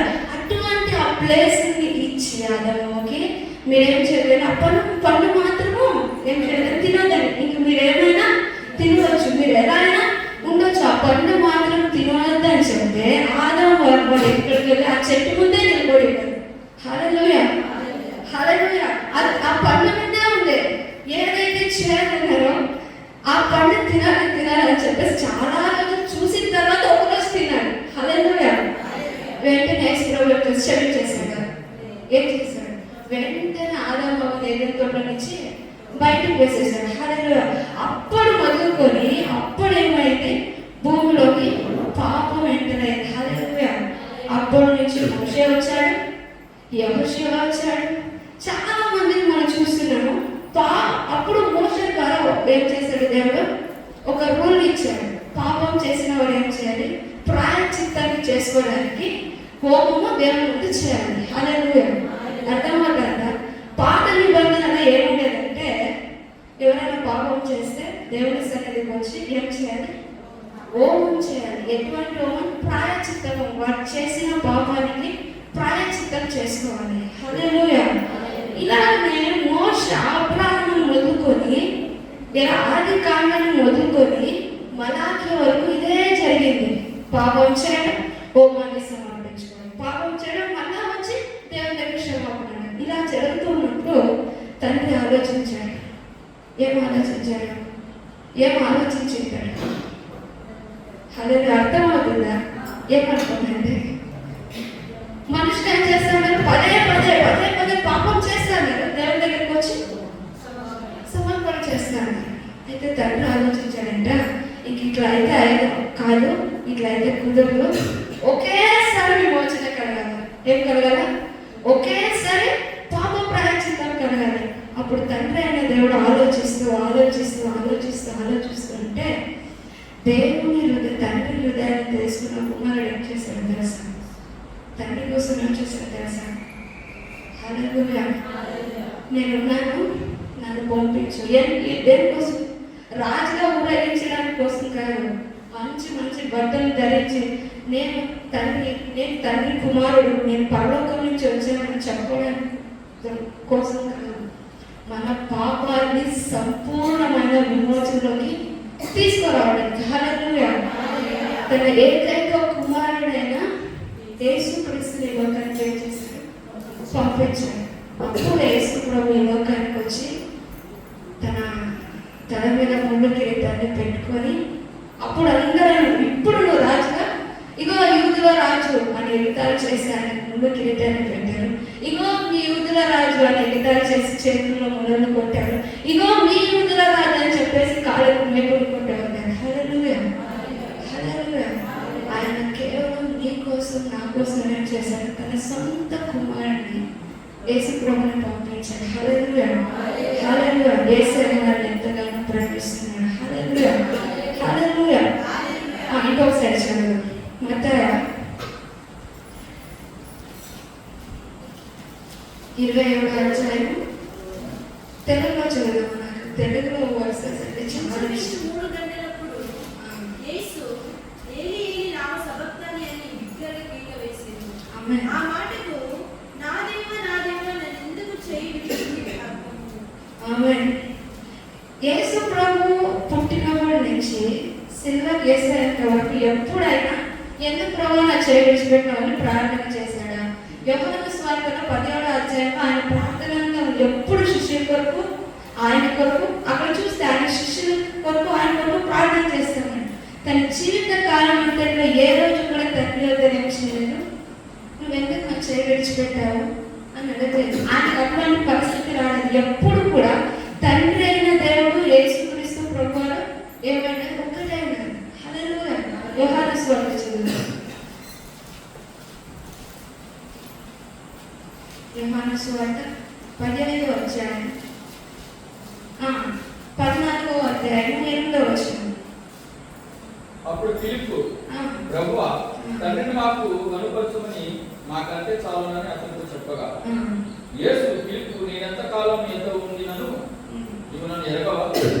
నన్ను చూసిన వాడు తండ్రిని చూస్తున్నాడు కనుక. హల్లెలూయా. ఇక్కడ ఏం చెప్తున్నాడు? ఫిలిప్ వచ్చి నాకు తండ్రిని చూపించు, నేను తండ్రిని చూడాలనుకుంటాను అంటే వేసుకోవడం తెలుసా? నేను తండ్రి ఏమైనా నువ్వు నన్ను చూస్తే తండ్రిని చూసినట్లే. హల్లెలూయా. నువ్వు ఎందుకు ఇంకా తండ్రిని చూడాలనుకుంటాను? అవునా? ఇంకా కొన్ని వరుసలు ఉన్నాయి చదువు. 16వ అధ్యాయం యోహాను సువార్త 32వ వచనం. బి పార్ట్ చదువు. ఇదిగో మీరు ప్రతివాడిని ఎవని ఇంటికి వాడు చెదిరిపోయిన ఒంటరిగా విడిచిపెట్టి గడియ వచ్చిచున్నది. అయితే తండ్రి నాకు ఉన్నాడు కనుక నేను ఒంటరిగా లేను. చూడండి, తాను ఈ లోకానికి వచ్చినప్పటి నుంచి సిలువ వేసేంత వరకు తండ్రిని విడిచిపెట్టి ఆయన ఏ రోజు ఉండదు. రాత్రంతా యేసుప్రభు తండ్రిగా ప్రార్థన చేస్తాడు, పగలంతా ఆయన గురించి మాట్లాడాడు. అమ్మాయి అయితే ఎందుకు సిలువలో తండ్రి అయిన దేవుడు యేసుప్రభుని విడిచిపెట్టాడు? తన ఏకైక కుమారుడిని ఎందుకు? హల్లెలూయా. మత్తయి 4:4వ వచనంలో తండ్రి అయిన దేవుడు ఆకాశవాణి ద్వారా చెప్తాడు, ఈయన నా ప్రియ కుమారుడు, ఈయనందు నేను ఆనందించుచున్నాను. హల్లెలూయా, హల్లెలూయా. యేసు ప్రభువుకి ఎప్పుడు నీ తండ్రిని ఎలా సంతోష పెట్టాలి, నీ తండ్రిని ఎలా వీక్షించాలి, నీ తండ్రి కోసం ఏదో చేయాలి అని ఎప్పుడు తపన పడతానని తన కుమారుడిని సిలువలో తండ్రి అయిన దేవుడు విడిచిపెట్టేశాడు. ఎందుకని? హల్లెలూయా, హల్లెలూయా. ఆదాము హవ్వ చేసిన పాపము ద్వారా నువ్వు నేను ఎక్కడ వేయబడ్డాము? ఏదో తోటి కంచి వేయబడింది. హల్లెలూయా. ఎప్పుడైతే ఆదాము హవ్వ పాపం చేశారో ఆ ఏదో తోట నుంచి బయటకు వచ్చేసారు. అప్పటి నుంచి కేవలం యాజకులు, లేవీయులు మాత్రమే ప్రవేశపెట్టారు. ఏమైపోతారు? చనిపోతారు. హల్లెలూయా. లేనివి మాత్రమే ఇక్కడ ఏం చేయాలి? సేవ చేయాలి. హల్లెలూయా. ఎవరైనా వస్తే స్పాట్ లో చనిపోతారు. హల్లెలూయా. హల్లెలూయా. నీకు తండ్రికి ఆదాము అవ్వ ద్వారా ఏమొచ్చింది? స్పేస్ వచ్చింది. హల్లెలూయా. ఆదాము అవ్వ ద్వారా నీకు తండ్రికి పాపము అడ్డు వచ్చింది. ఎప్పుడు పాపం చేయడం హోమాలను సమర్పించారు, పాపం చేయడం హోమాలను సమర్పిస్తారు, మరణ చేయాల్సి వస్తుంది. కాబట్టి ఏం చేశాడు యేసు ప్రభు? ఒకేసారి చదువుతారు. ఇప్పుడు చదువు చాలా అద్భుతంగా రాశారు. చదువు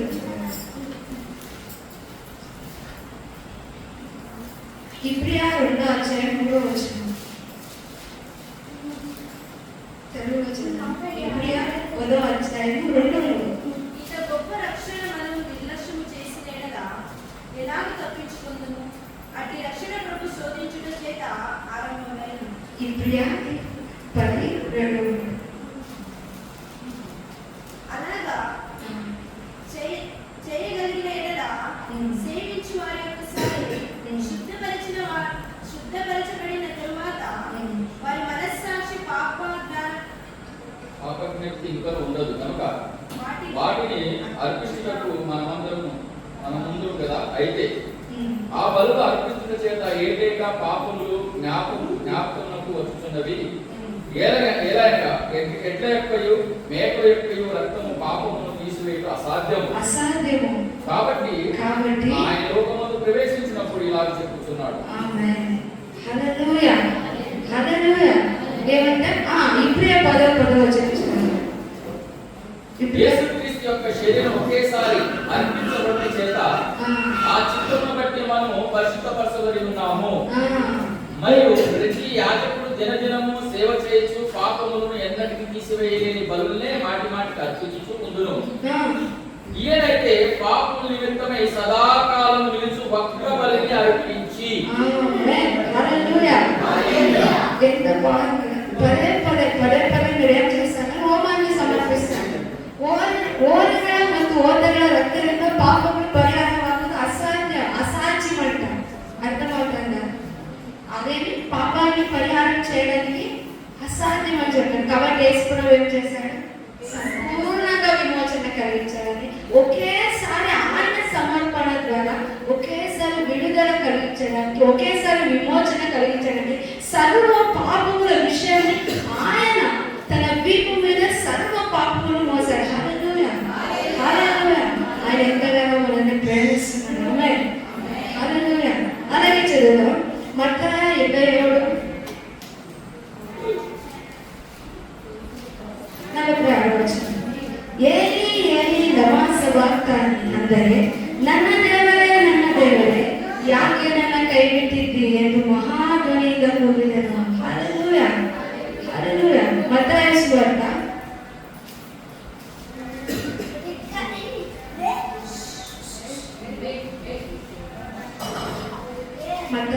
గెత్సెమనే తోట గురించి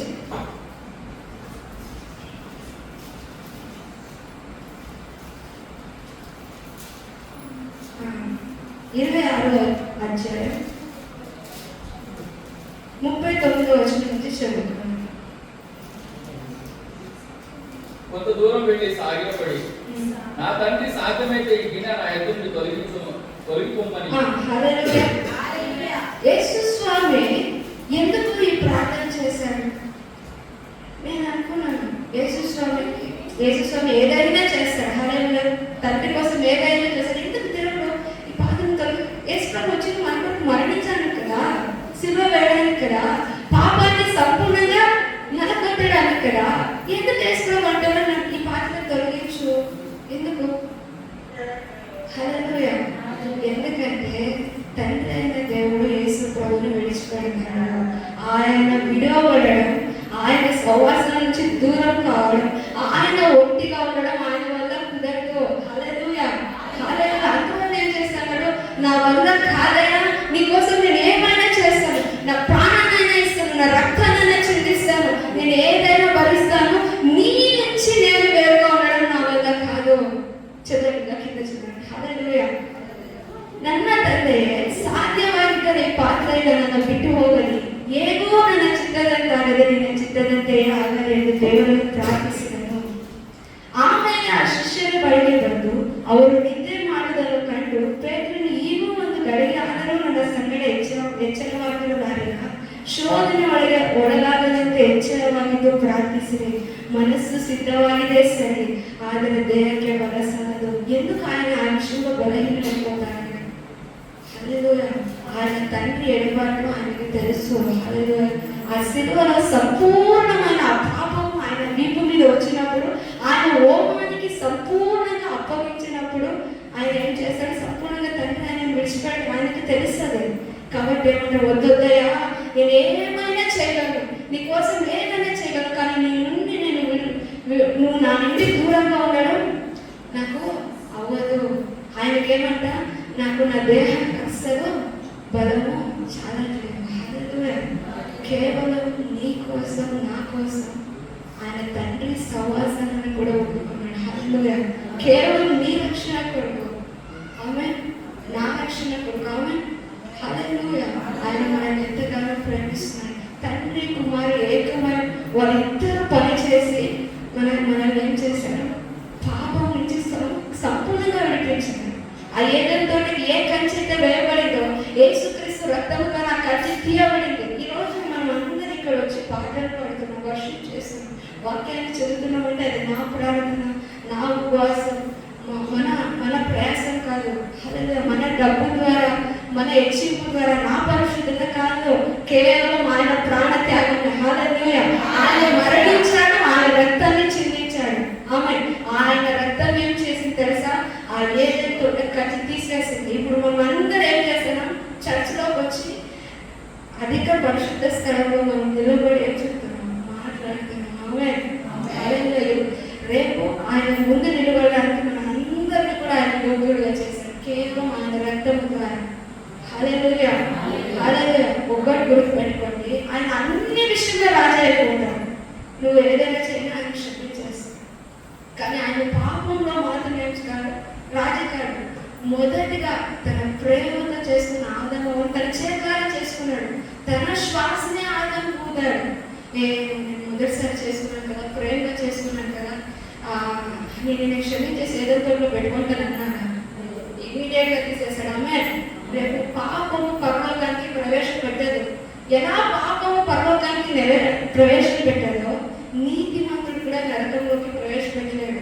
హల్లెలూయా. దేవుడు ఏం మాట్లాడుతున్నాడంటే, పాపముతో దేవుడికి సవాసం లేదు. హల్లెలూయా. ఆదాము అవనే విడిచిపెట్టలేదు. ఏం చేశాడు? ఏదంతా తీసి పారేశాడు. ఇంకా రిటర్న్ కాకుండా ఆడెవరు ఇచ్చాడు? దూతలు ఇచ్చాడు. కత్తి పట్టుకొని నిలబెట్టాడు, కావాలి ఇచ్చాడు. హల్లెలూయా. హల్లెలూయా. యేసు ప్రభు మన కొరకు మరణించాడు, రక్తాన్ని చిందించాడు. ఆయన రక్తము సిద్ధంగా ఉంది. పాపంలో ఆయనను సేవించలేదు. పరిశుద్ధత లేకుండా ఎవ్వరు కూడా దేవుడు చూడలేదు. ఆమేన్. హల్లెలూయా. మనం ఏం చేసినా దేవుడు మౌనంగా ఉన్నాడు. మనం ఏం చేసినా ఆయన క్షమిస్తాడంటే అది మనం మోసం చేసుకుంటాం. ఆయన ఏ రోజు పాపంతో సహవాసము చేయలేడు. ఆమేన్. హల్లెలూయా. ఆదాము అవనే విడిచిపెట్టాడు. తన శ్వాసనే ఉంటాడు. మనం ఎవ్వరు లేనప్పుడు మొదటిగా ఆదాము చేశాడు. తన చేతులారా చేసుకున్నాడు. ప్రేమతో తన కళ్ళుని, తన ముక్కుని, తన పెదాన్నే చిత్రించాడు. హల్లెలూయా. ఆదాము అవనే విడిచిపెట్టాడు. ఏదైతే ఉంటుందో చేసేసాడు. ఎందువలన? పాపము చేసిన ఎడల ఆయన వద్దన స్థలము లేదు. హల్లెలూయా. కాబట్టి ఈరోజు ఆయన మన కొరకు రక్తాన్ని చిందించాడు, ప్రాణాన్ని పెట్టాడు. ఆయన రక్తం సిద్ధంగా ఉంది. హల్లెలూయా. మన పాపాన్ని శుద్ధి చేసుకోవడానికి. హల్లెలూయా. సంపూర్ణంగా ఆయన వద్ద మన పాపాన్ని కడగబడాలి. ఆమేన్. హల్లెలూయా. ప్రకటన 22వ అధ్యాయం 10వ వచనం. ప్రకటన 22:10. నాతో ఇలా చెప్పండి, ఈ గ్రంథం ఉన్న ప్రవచన వాక్యములకు ముద్ర వేయవలదు, కాలం సమీపమై ఉన్నది. అన్యాయం చేయవాడు ఇంకా అన్యాయం చేయని, అపవిత్రుడైన వాడు ఇంకా అపవిత్రుడుగానే ఉండదు, నీతిమంతుడు ఇంకా నీతిమంతుడుగానే ఉండదు, పరిశుద్ధుడు ఇంకా పరిశుద్ధుడుగానే ఉండదు. ఇదిగో త్వరగా వచ్చుచున్నాను. ఆమేన్. వాని వాని క్రియల చొప్పున ప్రతి వాని కూర్చుటకు నేను సిద్ధపరిచిన జీతం నా యొక్క. హల్లెలూయా. ఆయన ఏం చేసి చెప్తాడు, నా రక్తం సిద్ధంగా ఉంది. అన్యాయస్తుడు పరలోక రాజ్యానికి వెళ్ళడు. అక్కడ చదువుతాం ఇంకా జాగ్రత్తము ఏదో జాగ్రత్త సంథింగ్ మనం చదువుకోవడం ఇంటికి వెళ్ళి చదువుతాం. అటు వాడు ఏం చేయదు, పరలోకానికి ప్రవేశపెట్టాడు. కానీ పరలోకానికి ప్రవేశపెట్టడానికి ఒకే ఒక మార్గం ఉంది, ఏం తెలుసా? ఆయన రక్తం మన కొరకు ఇప్పుడు కూడా సిద్ధంగా ఉంది. ఆయన రక్తానికి జీవం ఉంది. హల్లెలూయా. ఆ రక్తం ద్వారా మనం ఏం చేస్తాము? కడగబడాలి. ఆయన రక్తం ద్వారా మన పాపాలన్నీ శుద్ధి చేయబడాలి. హల్లెలూయా. ప్రతిరోజు ఆయన రక్తం మనకు అవసరమే, ఎందుకంటే మనం ప్రతిరోజు పాపం చేస్తాం. హల్లెలూయా. ప్రతిరోజు ఆయన రక్తంతో మనం ఏం చేయాలి? శుద్ధీకరించుకోవాలి. ఎందుకంటే ఆయన త్వరగా రాబోతున్నాడు. హల్లెలూయా. Jesus coming soon. హల్లెలూయా. ఆదాము అవనే విడిచిపెట్టలేదు దేవుడు. ప్రేయర్గా చేస్తున్నాడు, అయినా కూడా ఏం చేస్తాడు? తీసి పడేస్తాడు. హల్లెలూయా. రేపు మన పాపం ద్వారా వెళ్తే ఆయన పాపం చేశాను, నీ నాన్న చేశానంటాడా? నువ్వు పాపం చేస్తే ఈడ్చిపడేయండి అంటాడు. హల్లెలూయా. ఈరోజు ఇంకా మనం బ్రతికి ఉన్నాం, ఇంకా దేవుని స్వరం మనకి వినిపిస్తాము. ఆయన రక్తం మనకు సిద్ధంగా ఉంది. ఆ రోజు తండ్రి యేసు ప్రభు చేసే పనంతా చేసేసాడు. ఇంక మనం పని చేయాలి. ఇంక మన చేతిలో ఉంది. మనం నరకానికి వెళ్ళాలి, పరలోకానికి వెళ్ళాలి. అది మనకే. నువ్వు ఏం తెచ్చుకుంటే జీవము మరణం. ఆ రోజు కూడా ఆదాము చెప్పాడు, నువ్వు తినొద్దు అని చెప్పాడు. విన్నారా? తినేసాడు, బయటకు వచ్చేసాడు. హల్లెలూయా. హల్లెలూయా. ఈరోజు యేసు ప్రభు చెప్తాడు, ఆయన రక్తం సిద్ధంగా ఉంది. 5వ మాట, యోహాను సువార్త 19వ అధ్యాయం 28వ వచనం ఏమన్నాడు? అటు తర్వాత సమస్తము అప్పటికి సమాప్తమైనది ఎరిగి లేఖము నెరవేరినట్లు నేను దప్పిక కొనుచున్నాను అని చెప్పి యేసుక్రీస్తు పలుకుతున్నటువంటి 5వ మాట. యేసు ప్రభు ఎక్కడి నుండి పలుకుతున్నాడు ఈ మాట? శిలువ మీద నుండి పలుకుతున్నాడు. ఆయన ఏ స్థితిలో ఉండి పలుకుతున్నాడు? మరణం అనే స్థితిలో పలుకుతున్నాడు. అంటే భయంకరమైనటువంటి పరిస్థితుల్లో యేసుక్రీస్తు శిలువపై వేలాడుతున్నాడు. ఇక్కడ 2 రకాలైనటువంటి దప్పికలను గురించి మనం ఆలోచన చేయొచ్చు. ఒకటి శరీర సంబంధమైనటువంటి దప్పిక. మీరు ఒకసారి ఆలోచన చేయండి. ఆయన పట్టినది మొదలుకొని, యేసుక్రీస్తును పట్టినది మొదలుకొని ఆ రాత్రంతా కూడా ఆయన తిప్పారు. ఆయన దగ్గరికి, ఈయన దగ్గరికి, ఇంకొక ఆయన దగ్గరికి, అక్కడ. ఎందుకంటే ఆయన మీద ఏదైనా ఒక తప్పు దొరుకుతుంది, ఆయన మరణానికి తగిన శిక్ష ఏదైనా చేశాడేమో, ఏదైనా తప్పు దొరుకుతుందేమో, ఆ తప్పును బట్టి నేను ఏం చేయాలా? తీర్పు ఇవ్వాలని వాళ్ళు అక్కడి నుండి ఇక్కడికి, ఇక్కడి నుండి అక్కడికి తిప్పుతున్నారు. కానీ యేసు ప్రభు దగ్గర ఏ తప్పు కూడా దొరకలేదు. ఇక్కడ ఏం తప్పు, ఈయన ఏం పొరపాటు నాకు కనపడట్లేదు కదా అంటాడు. కాదు ఈయన ఏదో చక్కగా తీర్పు ఇవ్వట్లేదు కాబట్టి అని చెప్పేసి ఇంకొక ఆయన దగ్గర తీసుకెళ్తున్నారు. ఆయన దగ్గర కూడా సాక్షి తీసుకొచ్చిన యేసుక్రీస్తు మీద ఏ తప్పిదము లేదు. ఆయన తిప్పి తర్వాత వాళ్ళు ఏం చేశారంటే మొండిగా ఒక 2 3 ఒక 4 అబద్ధ సాక్షిని తీసుకొచ్చి ఏదో రీతిగా మీ గోల నేను పడలేనని చెప్పేసి పిలాతు ఏం చేశాడు? శిలువేమని చెప్పి అప్పగించాడు. పిలాతు కూడా తెలుసు ఈయన యందు ఏ పాపం లేదని. అందుకని ఏం చేశాడు? ఆయన చేతులు కడుక్కున్నాడు. నాకు ఈయనతో ఈయన అపరాధం నాకు సంబంధం లేదు అన్నారు. ఇప్పుడు వాళ్ళు ఏమన్నారు? ఆయన రక్తము మా మీదను మా పిల్లల మీదను ఉండును గాక అని చెప్పేవాడు. ఆ సమయంలో వాళ్ళు ఆయనకి కొరడాదెబ్బలు పట్టారు, శిలువను మోయించారు, ముళ్ళ కిరీటం పెట్టారు, భయంకరమైనటువంటి ఆ స్థితిలోనికి ఆయన తీసుకెళ్ళారు. అలా రాత్రంతా తిరిగి అటువంటి దెబ్బలు కొట్టిన తర్వాత ఈ స్థితిలో ఉన్నప్పుడు ఆయనకు సాధారణంగా ఏమైంది? దాహం. అంతే కదా. ఎక్కువ మనం పొలం పని చేసామనుకోండి, ఎక్కువ మనం ఏదైనా పని చేసామనుకోండి, ఎక్కువసేపు మనము ఎండలో నిలబడినామంటే ఏమవుతుంది? దాహం అవుతుంది. కానీ దేవుడు యేసుక్రీస్తు పడినటువంటి ఆ శ్రమ ఎంత భయంకరం. కానీ సిలువలో ఉన్నప్పుడు ఆయన అనుకున్నది ఏంటంటే, ప్రపంచానికి, మానవ జాతికి ఒక విషయాన్ని చెప్పాలనుకుంటున్నాడు. ఏమని? మనిషి ఎంత కఠినుడు. మనిషి మానవ దేహము ధరించుకున్నటువంటి, ఈ మానవ దేహములో నివసిస్తున్నటువంటి ఈ మనిషి, ఈ మాంసపు ముద్ద తొడుక్కున్నటువంటి ఈ మనిషి ఎంత కఠినాస్తుడు అని తెలపటానికే యేసుక్రీస్తు మాట పలికాడు. ఏమని? నీళ్లు అడిగాడు ఆయన. ఎప్పుడు? శిలువలో ఉన్నప్పుడు. ఆయన ఏమన్నా బాగున్నాడా? బాగలేదు. భయంకరమైన దెబ్బలు ఉన్నారు ఆయన. అయినా కానీ మనిషి ఏం చేయాలా? ఉరిశిక్ష వేస్తారు కదా, మన భారతదేశంలో ఉరిశిక్ష వేస్తారు. ఉరిశిక్ష వేసే ముందు రోజు ఆ ఖైదీని తీసుకొచ్చి ఏమడుగుతారంటే, లాస్ట్ కోరిక నీకేమన్నా కావాలా అడుగు అంటారు.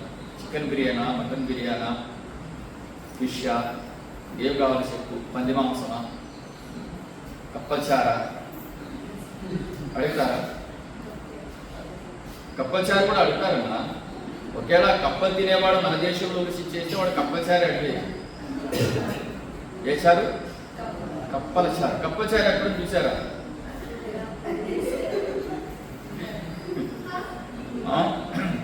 ఏం కావాలి కోరుకోమంటారు. అప్పుడు ఆ ఖైదీ ఏదైతే కోరుకుంటాడో, ఎందుకు రేపు చచ్చిపోతాడు కదా, చచ్చిపోయే ముందు వాని కోరిక తీర్చేది మన ధర్మం. ఏ ధర్మము?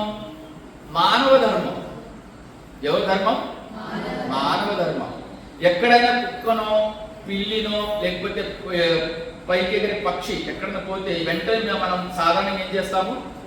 నీళ్లు పోస్తాం దాని మీద, దాని తలకాయ మీద నీళ్లు పోస్తాం. నీళ్లు పోస్తే ఏమైనా అది తెప్పరెత్తుతాదేమో, బ్రతుకుతాదేమో. కానీ యేసుక్రీస్తుని సిలువ వేసినప్పుడు మనిషి ఎంత కఠినదంటే, ఆయన నీళ్ళు అడిగితే ఆయనకి ఏమి ఇచ్చారు? చేదు చిరుకుని ఇచ్చారంట. చేదు చిరుకుని ఎందుకు ఇస్తారంటే, ఇంకా ఆయన ప్రాణం పోతుంది, ఈ ఇచికిచికిచి ఇట్లా తనకలాడి చావకుండగా, అది మత్తు పదార్థం. అది ఆ మత్తు పదార్థమైన తాగి ఆ మత్తులో అతను చచ్చిపోతాడేమని ఏమి ఇచ్చారు? నీళ్ళు ఇవ్వలేదు. ఆయన ఏమన్నా యేసు ప్రభుకు నీళ్లు ఇవ్వలేవాడు. ఏమి ఇచ్చారు? మనిషి కఠినుడు, బండబారినటువంటి హృదయం కలిగిన వాడు. మనిషికి దయ, దాక్షిణ్యము ఇవేవి ఉండవు. క్రూరుడు. అందుకనే మనుషులను దేవుడు ఏమన్నాడంటే బైబిల్లో, మనుషుల పట్ల జాగ్రత్త అన్నాడు. మనం అంటాం కదా, బోర్డు కట్టాం ఇంటి ముందు, కుక్కలు ఉన్నాయి జాగ్రత్త. కానీ దేవుడు ఏమన్నాడు బైబిల్లో? మనుషులు ఉన్నారు జాగ్రత్త. ఎందుకు? జంతువుల కంటే మనిషి చాలా డేంజర్. మీ ఇంటి ముందు ఉండే కుక్క మీ ఎంగిలి అన్నం తిని కూడా విశ్వాసంగా ఉంటాడా? విశ్వాసంగా ఉంటుంది. ఏది? కుక్క. మీరేం ఫ్రెష్గా తెచ్చి ఇక్కడ నుంచి 300 కొనుక్కొని ఇక్కడ ఫ్రెష్గా కొనుక్కొచ్చి 300 రూపాయలు పెట్టి కేజీ మటన్ బాగా మసాలా కలిపి కూర చేసి వేస్తారా? కుక్కకి వెయ్యరు. ఏం చేస్తారు? ఆ ఎముకలు బాగా తీసి, ఎముక తీసి ఆ సైడ్ ఈ సైడ్, ఆ సైడ్ ఈ సైడ్, ఏ నుండి డి వరకు క్లీన్గా, మళ్ళీ దానికి పైన ఏమంటారు కండ తినేసి అందులో గుజ్జుంటే మళ్ళీ అందులో గుజ్జంతా మళ్ళీ పారేసేట్లా కుక్క తింటుంది. మళ్ళీ ఆ గుజ్జంతా పీల్చుకొని తర్వాత అది కూడా రాకపోతే 2-3 సార్లు తప్పు ఏంటి అది కొట్టి రాకపోతే పిన్నిస్ తీస్తాం. మళ్ళీ జడు తల్లో నుంచి పిన్ని తీసి దాంట్లో ఉన్న మొత్తం గీకి ఎవరు చూడకపోతే ఆ పిన్నిస్ దాంట్లోనే, ఎవరైనా ఉంటే మాత్రము చెయ్యరు. కానీ ఎవరు లేకపోతే ఒక్కడే ఆ ఎముకలు తీసుకొని ఆ పిన్నిస్ లేకపోతే ఏదైనా చిన్న పుల్ల గీకి ఆ పుల్ల కూడా అప్పుడు మనం అదంతా కడిగిన తర్వాత అప్పుడు ఏం చేస్తాం? పుట్టుకి అది తిని కూడా పాపం అది ఏం చేస్తుంది? విశ్వాసంగా ఎవరైనా దొంగలో ఎవరో బయట వాడేస్తే ఏం చేస్తుంది? ఎవరా నువ్వు? కానీ మనిషి నీతోనే ఉంటాడు, నీతోనే మాట్లాడతాడు, నా అక్క అంటాడు. ఎప్పుడు పొడిచింటాడు. ఏంది? ఎందుకు కదా? అందుకనే మనిషి ఎంత కఠినాత్ముడంటే చెప్తున్నాడు యేసుప్రభు, మనిషి నీళ్లు కూడా ఇవ్వడు. అటువంటి వారినే దేవుడు ఏం చేశాడు? ప్రేమించాడు. నువ్వు ఎంత పాపివైనా సరే, నువ్వు ఎంత దుర్మార్గుడవైనా సరే, నువ్వు ఎంత నీచుడవైనా సరే, నీ గురించి నా రక్తాన్ని చిందిస్తా. నా దగ్గరకు వచ్చి నీవు ప్రభువా నన్ను క్షమించమంటే చాలు, నేను నిన్ను క్షమిస్తా. కరోనా వచ్చింది తెలుసు కదా? కరోనా వచ్చింది. కరోనా మందు మన భారతదేశంలో అందరూ కొంతమంది కనిపెట్టిన తర్వాత కరోనా మందు మన భారతదేశం కూడా కనిపెట్టింది. కరోనా మందు ఉంది. ఇప్పుడు ఈ మందు ఎవరికి కావాలంటే వారు ఈ మందు దగ్గరికి రావాలి, లేకపోతే మందు తీసుకోవాలి. కరోనా అందరికి వచ్చిందంటే అందరికి వచ్చింది. కరోనా అందరికి వచ్చింది. ఈ మందు ఎవరికి కావాలి? ఏ భేదం లేదు. అందరూ పాపం చేసి దేవుడు అనుకరించి మహిమను పొందలేకపోయారు. అందరూ పాపమే. మనిషి లేదంటే నేను ఏ పాపం చేయలేదంటే నువ్వు పుట్టుకతోనే ఎలాంటి అని అంటారా? యాప చెట్టుకి మామిడికాయ కాస్తుందా? యాప చెట్టు తెలుసు కదా? యాప చెట్టు ఏమంటారు? యాప చెట్టు అయినా యాప చెట్టుకి ఎప్పుడైనా యాపిల్ కాయ కాస్తుంది? తిన్నారు ఎప్పుడైనా? ఏ కాయ కాస్తుంది? యాపకాయ కాస్తుంది. పార్టీ ఎవరు పుడతారు? పుట్టుకతోనే మనము పాపులము. ఆ స్వభావం మనలో ఉంది. ఇది దీన శరీరం, ఇది పాప శరీరం. ఈ శరీరంలో ఉన్నంత వరకు మనం ఏదో ఒక పాపము చేస్తూనే ఉంటాం. అలా పాపం చేసిన వ్యక్తిని కాపాడడానికి యేసుక్రీస్తు వారు ఈ లోకానికి వచ్చాడు, శిలువపై మరణించాడు, ఆయన రక్తాన్ని కార్చాడు. నువ్వు ఎంత కఠినుడైనా సరే యేసుక్రీస్తు ఇప్పటికి కూడా నిన్ను ప్రేమిస్తున్నాడు. అందుకనే ఆయన తప్పిక ఇంకోటి ఆత్మ సంబంధమైన తప్పిక కూడా ఆయన పొందాడు. ఎందుకంటే ఆ తప్పిక తీరాలి ఆయనకి. ఎట్లా తీరుతుందంటే, ఒకసారి సమరయశ్రీ బావి దగ్గర పోయినప్పుడు శిష్యులు బయటకు వెళ్ళినట్టు అప్పుడు సమరయశ్రీతో మాట్లాడుతూ ఉంటాడు. అప్పుడు శిష్యులు భోజనం తీసుకొస్తారు. అప్పుడు వాళ్ళు భోజనం చేయ ప్రభు అంటే, మీకు తెలియని ఆహారం నా దగ్గర. ఏంటి ఆయన ఆహారం అంటే, ఒక పాపి రక్షింపబడమే ఆయనకు ఆహారం. ఒక పాపి రక్షింపబడితే ఆయన దాహం ఏమవుతుంది? తీరుతుంది. ఒక వ్యక్తిని మనం సువార్త ప్రకటించి ఆ వ్యక్తిని దేవుడి దగ్గరికి తీసుకొస్తాం కదా, అప్పుడు యేసుక్రీస్తు యొక్క దాహము తీరుతుంది. ఆ రోజు వాడు నీళ్ళు, ఆయన దాహం తీరలేదు. మరి ఈ రోజు మనం నీళ్ళు ఇస్తామా నీళ్ళు అంటే ఎట్లా? మీరు సువార్త ప్రకటించి ఒక ఆత్మని దేవుని సన్నిధిలో తీసుకొస్తే ఆయన దాహము తీర్చినట్లే. ఒకవేళ అలా చేయలేదనుకోండి, ఏమైంది?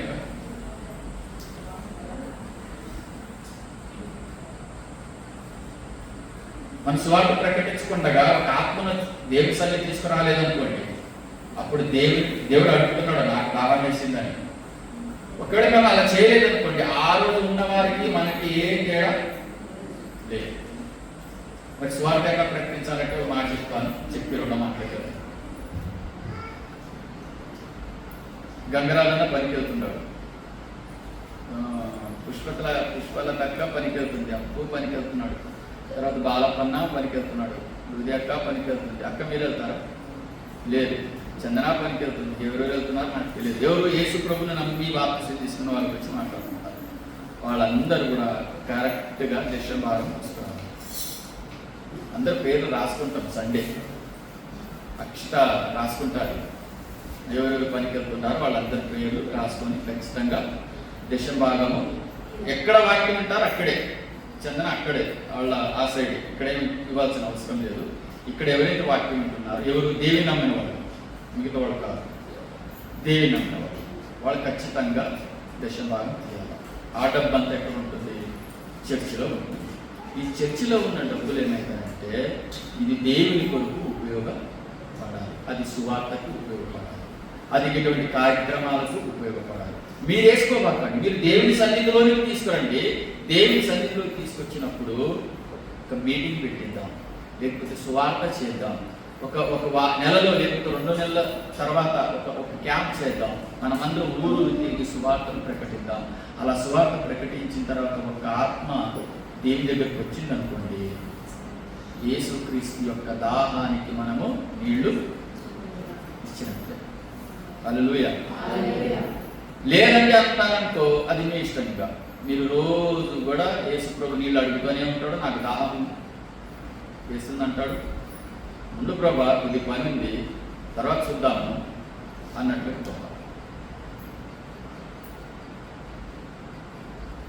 ప్రార్థన చేసుకుంటాం.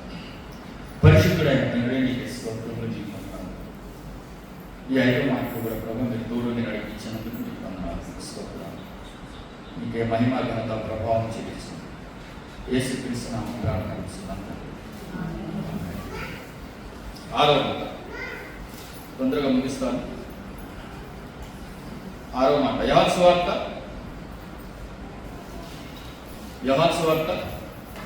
ఎన్నో వచ్చారు? 30. యేసు ఆ చిరక పుచ్చుకొని సమాప్తమైన చెప్పి తలవంచి ఆత్మను అప్పగించాడు.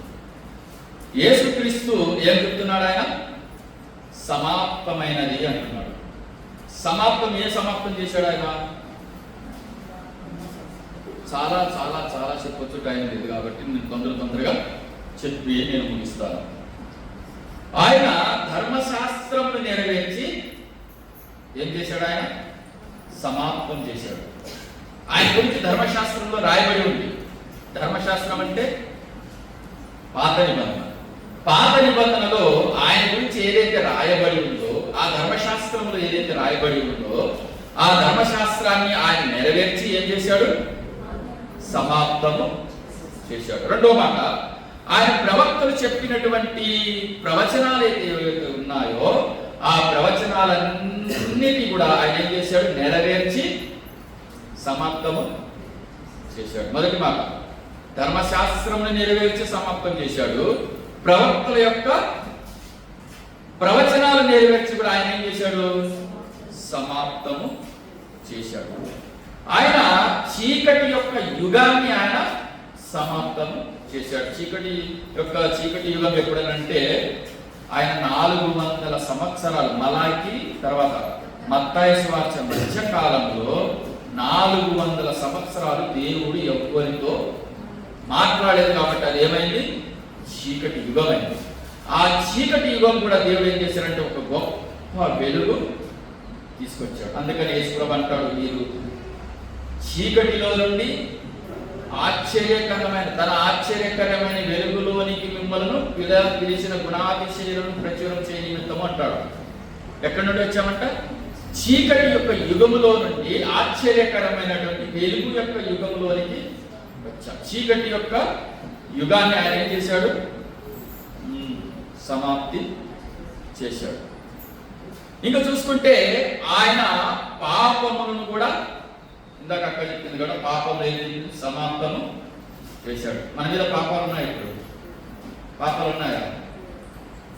ఒక్క బలి అర్పణ చేత సదాకాలం నిలిచే బలి చేసేసాడు. ఇంకా మన మీద ఏ భారం, ఏ పాపం, ఏ దోషము మన మీద లేదు.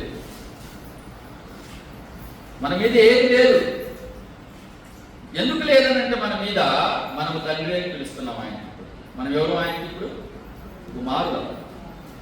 ఇంకేం చేశాడు ఆయన? సాతాను యొక్క క్రియలను సమాప్తము చేసేశాడు. ఇంకేం చేశాడు ఆయన? మరణమును సమాప్తము చేశాడు. ఇంకా మన మీద మరణం అనేది లేదు. మనమందరము పాత నిబంధన కాలంటే బలులు అర్పించే కాలంలో మనమందరము పాపం కింద ఉన్నాం, పాపం యొక్క చెరలో ఉన్నాం, పాపం యొక్క బందికానాలో ఉన్నాం. కానీ యేసుక్రీస్తు ఎప్పుడైతే వచ్చాడో ఆ పాపం అనే చెర లేకపోతే పాపం అనే జైలు నుండి ఏం చేశాడు? మనల్ని బేలిచ్చి విడిపించాడు. బేలిచ్చి అంటే పేరంటే తన రక్తాన్ని ఇచ్చి విడిపించాడు. అలా యేసుక్రీస్తు అనేక విధములైనటువంటి ఆయన గురించి రాయబడినటువంటి ఎక్కడెక్కడ మోషే గ్రంథములోను, ప్రవక్తల గ్రంథాలలోను, కీర్తనలలోను ఆయన గురించి రాయబడినవన్నీ కూడా సమాప్తము చేసేసాడు. తండ్రి అయిన దేవుడు ఏ పని నిమిత్తం అయితే భూమి మీదకు పంపించాడో, నాయన నువ్వు చచ్చిపోయిన వారిని నువ్వు లేపాలి, నాయన లేపాడు, సమాప్తం చేశాడు. నువ్వు అనేకమైనటువంటి అద్భుతాలు చేయాలి, చేశాడు, సమాప్తం చేసేసాడు. మరి అనేక మంది పాపాల గురించి నువ్వు మరణించాలి, అది కూడా చేసేసాడు. అనేకమైన పాపాలన్నీ తుడిచివేయాలి. సాతాను యొక్క తలను ఏం చేయాలా? ఆదికాండం 3వ అధ్యాయం 15వ వచనంలో ఏముంది? స్త్రీ సంతానమునకు నీ సంతానానికి వైరం కలుగజేస్తాను, అది నీ మెడ మీద కొడితే నువ్వు దాన్ని తల మీద నువ్వు కొడతావు. అది కూడా దేవుడు ఏం చేశాడు? సమాప్తము చేసేసాడు. ఇలా మానవ జాతి గురించి ఏదైతే చేయాలనుకుంటున్నాడో, మానవ జాతిని రక్షించాలని ఏదైతే దేవుడు సంకల్పించాడో ఆ పని అంతా కూడా నెరవేర్చి ఆయన సమాప్తము చేసేసాడు. ఆయన ఒక్కడినే పంపించి సమాప్తం చేసేదా? మనకేం సమాప్తం లేదా? మనకు కూడా ఉంది. ఏమని? బిడ్డ, నువ్వు భూమి మీదకి వెళ్ళావు కదా, వెళ్ళిన తర్వాత నువ్వేం చేసావని అడుగుతాడు. నేనేం చేయాలి ప్రభు అంటే, మీకు ఒక విషయం తెలుసా? తల్లి గర్భంలో లేకపోతే భూమి మీద రాకముందు దేవుడు మనల్ని ఒక పని చెప్పి పంపించాడు. నీవు ఫలానా ఊర్లో ఫలానా వ్యక్తికి నువ్వు జన్మిస్తావు, అక్కడ ఉండి నా పనులు నువ్వు చేయాలి అని ఆయన గ్రంథంలో రాసుకొని మనం భూమి మీద పంపించాడు. ఆయన భూమి మీద పంపించిన తర్వాత ఆయన చెప్పినది నేను మర్చిపోయి, ఆయన చెప్పింది నేను చేయకుండా, ఆయన చెప్పింది నేను ఆ పనిని నేను సంపూర్తిగా సమాప్తం చేయకుండా నేను బ్రతికాను అనుకోండి, ఆయన పంపించినటువంటి పనిని నేను సమాప్తము చేసిన వాడిని కాదు. అది ఏ పైన కావచ్చు, అది ఏ పనైనా కావచ్చు. దేవుడు ప్రతి వ్యక్తికి కూడా ఒక్క పని అప్పగించి ఉంటాడు. ఆ పని ఏంటంటే చూద్దాం. ఎఫెసీయులకు రాసిన పత్రిక 2వ అధ్యాయం 10వ వచనం చూద్దాం. ఎఫెసీయులకు రాసినటువంటి పత్రిక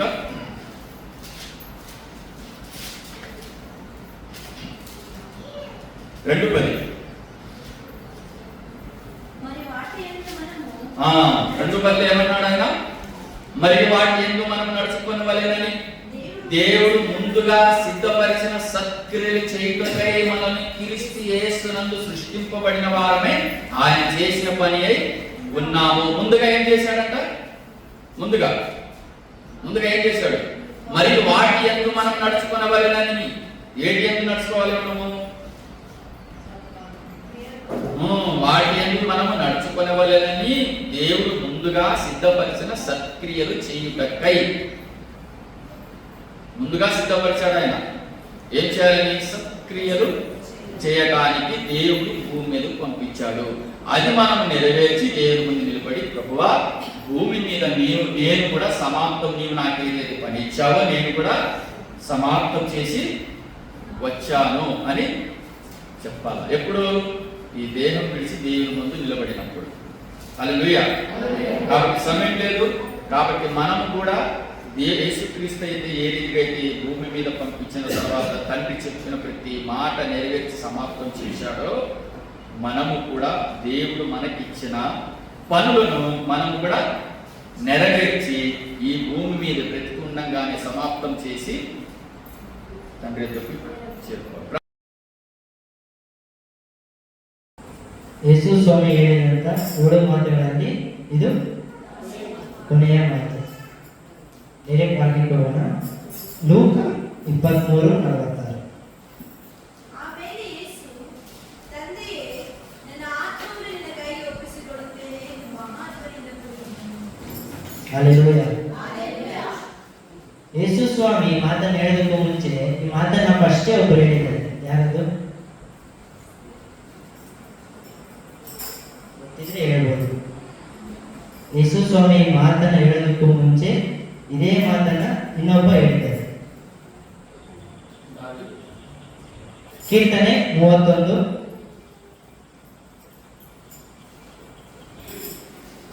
ಕೀರ್ತನೆಗಳು 31 5ನೇ ವಚನ. ನೀನೇ ನನಗೆ ಆಧಾರವಲ್ಲವೇ?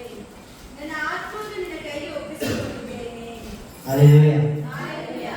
ಈ ದಾವೀದನು ಏನ್ ಮಾಡ್ತಾನೆ ಅಂತ ಹೇಳಿ ಯೇಸು ಸ್ವಾಮಿ ಮಾತಾಡೋದಕ್ಕೂ ಮುಂಚೆನೆ ದಾವೀದ ಯೇಸು ಸ್ವಾಮಿ ಹತ್ರ ಪ್ರಾರ್ಥನೆ ಮಾಡ್ತಿದ್ದಾನೆ. ಏನಂಬುದಾಗಿ, ನನ್ನ ಆತ್ಮವನ್ನು ನಿನ್ನ ಕೈಗೆ ಒಪ್ಪಿಸಿಕೊಟ್ಟಿದ್ದೇನೆ. ನನ್ನ ಆತ್ಮವನ್ನು ನಿನ್ನ ಕೈಗೆ ಕೊಡುತ್ತೇನೆ ಎಂಬುದಾಗಿ ದಾವೀದ ಹೇಳ್ತಿದ್ದಾನೆ. ಇದೇ ಮಾತನ್ನ ಯೇಸು ಸ್ವಾಮಿ ಕೂಡ ಸಿಲುಬೆಯಲ್ಲಿ 7ನೇ ಮಾತುವುದಾಗಿ ಹೇಳಿದ್ದಾರೆ. ಯೇಸು ಸ್ವಾಮಿ ಮೊದಲನೇದಾಗಿ ಏನ್ ಮಾಡಿದ್ರು, ತಂದೆಯೇ ಏನಂತ ತಂದೆಯೇ ಎಂಬುದಾಗಿ ಕರೀತಿದ್ದಾರೆ. ಯಾಕೆ ಯೇಸು ಸ್ವಾಮಿ ದೇವರೇ ನನ್ನ ಆತ್ಮವನ್ನು ನಿನ್ನ ಕೈಗೆ ಒಪ್ಪಿಸಿಕೊಡ್ತೇನೆ ಅಂತ ಹೇಳಿಲ್ಲ? ಯಾಕೆ ತಂದೆ ಎಂಬುದಾಗಿ ಹೇಳಿದ್ರು? ಯೋಹಾನ 3:16 ಹೇಳಿದೆ ಅಂತ ಇದೆಲ್ಲರೂ ಗೊತ್ತಿರುವಂತ ವಚನ. ಯೋಹಾನ 3:16 ತನ್ನ ಒಬ್ಬನೇ ಮಗನನ್ನ. ಇಲ್ಲಿ ಏನಾಗ್ತಿದೆ ಅಂದ್ರೆ ಯೇಸು ಸ್ವಾಮಿಯನ್ನ ದೇವರು ಏನ್ ಮಾಡ್ತಿದ್ದಾರೆ, ಈ ಲೋಕಕ್ಕೆ ಕಳಿಸ್ಕೊಡ್ತಿದ್ದಾರೆ. ಯಾವ ರೀತಿ? ಮಗನ ಮುಖಾಂತರ ಈ ಲೋಕಕ್ಕೆ ಕಳಿಸ್ಕೊಡ್ತಿದ್ದಾರೆ. ಅದಕ್ಕೋಸ್ಕರ ಯೇಸು ಸ್ವಾಮಿ ಏನ್ ಮಾಡ್ತಿದ್ದಾರೆ ಅಂದ್ರೆ ತಂದೆಯೇ ಎಂಬುದಾಗಿ ಅನೇಕ ಸಾರಿ ತಂದೆ ಎಂಬುದಾಗಿ ಹೇಳಿದ್ದಾರೆ.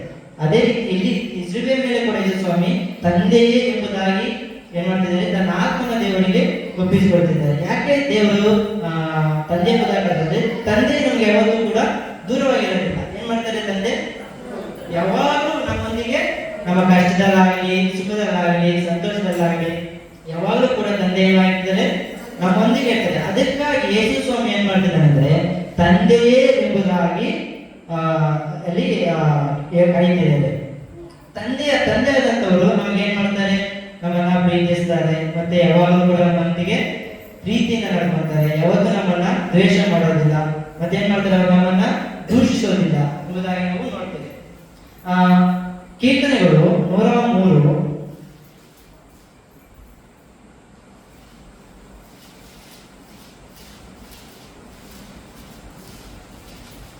ಕೀರ್ತನೆ 103 13ನೇ ವಚನ. ತಂದೆಯು ಮಕ್ಕಳನ್ನು ಕನಿಕರಿಸುವಂತೆ ಯೆಹೋವನು ತನ್ನನ್ನು ಭಯಭಕ್ತಿಯುಳ್ಳವರನ್ನು ಕನಿಕರಿಸುತ್ತಾನೆ. ಫಸ್ಟ್ನೇದಾಗಿ ಯೇಸು ಸ್ವಾಮಿ ತಂದೆ ಎಂಬುದಾಗಿ ಕರೆದರು. ಈ ತಂದೆ ಎಂಬ ಪದದಲ್ಲಿ ನಾವು 3 ವಿಷಯಗಳನ್ನ ತಿಳಿದುಕೊಳ್ಳೋಣ. ಫಸ್ಟ್ನೇದಾಗಿ ಏನು? ತಂದೆ ಎಂಬ ಮಕ್ಕಳನ್ನ ಕನಿಕರಿಸ್ತಾರೆ. ಅದೇ ರೀತಿ ಯೇಸು ಸ್ವಾಮಿ ನಮ್ಮನ್ನ ಯಾವ ತರ ನಮ್ಮನ್ನ ಕನಿಕರಿಸ್ತಾ ಇದ್ದಾರೋ ನಾವುಗಳು ಏನ್ ಮಾಡಬೇಕು, ಅದೇ ರೀತಿಯಾಗಿ ಬೇರೆಯವರೆಲ್ಲರನ್ನ ಕನಿಕರ ಪಡಬೇಕು. ಕೆಲವೊಂದ್ಸಾರಿ ನಾವೇನ್ ಮಾಡ್ತೇವೆ, ಯಾರೋ ನಮ್ಗೇನೋ ಮಾಡ್ತಾರೆ, ಅವರಿಂದ ನಮ್ಗೇನೋ ಆಗಿರುತ್ತೆ, ನಾವೇನ್ ಮಾಡೋದು, ಕನಿಕರ ಪಟ್ಟವರನ್ನ ಕ್ಷಮಿಸೋದಿಲ್ಲ. ನಾವೇನ್ ಮಾಡ್ತೇವೆ, ಅವ್ರ ಮೇಲೆ ದ್ವೇಷ ಹೆಚ್ಚಿಸ್ಕೊಡ್ತೇವೆ.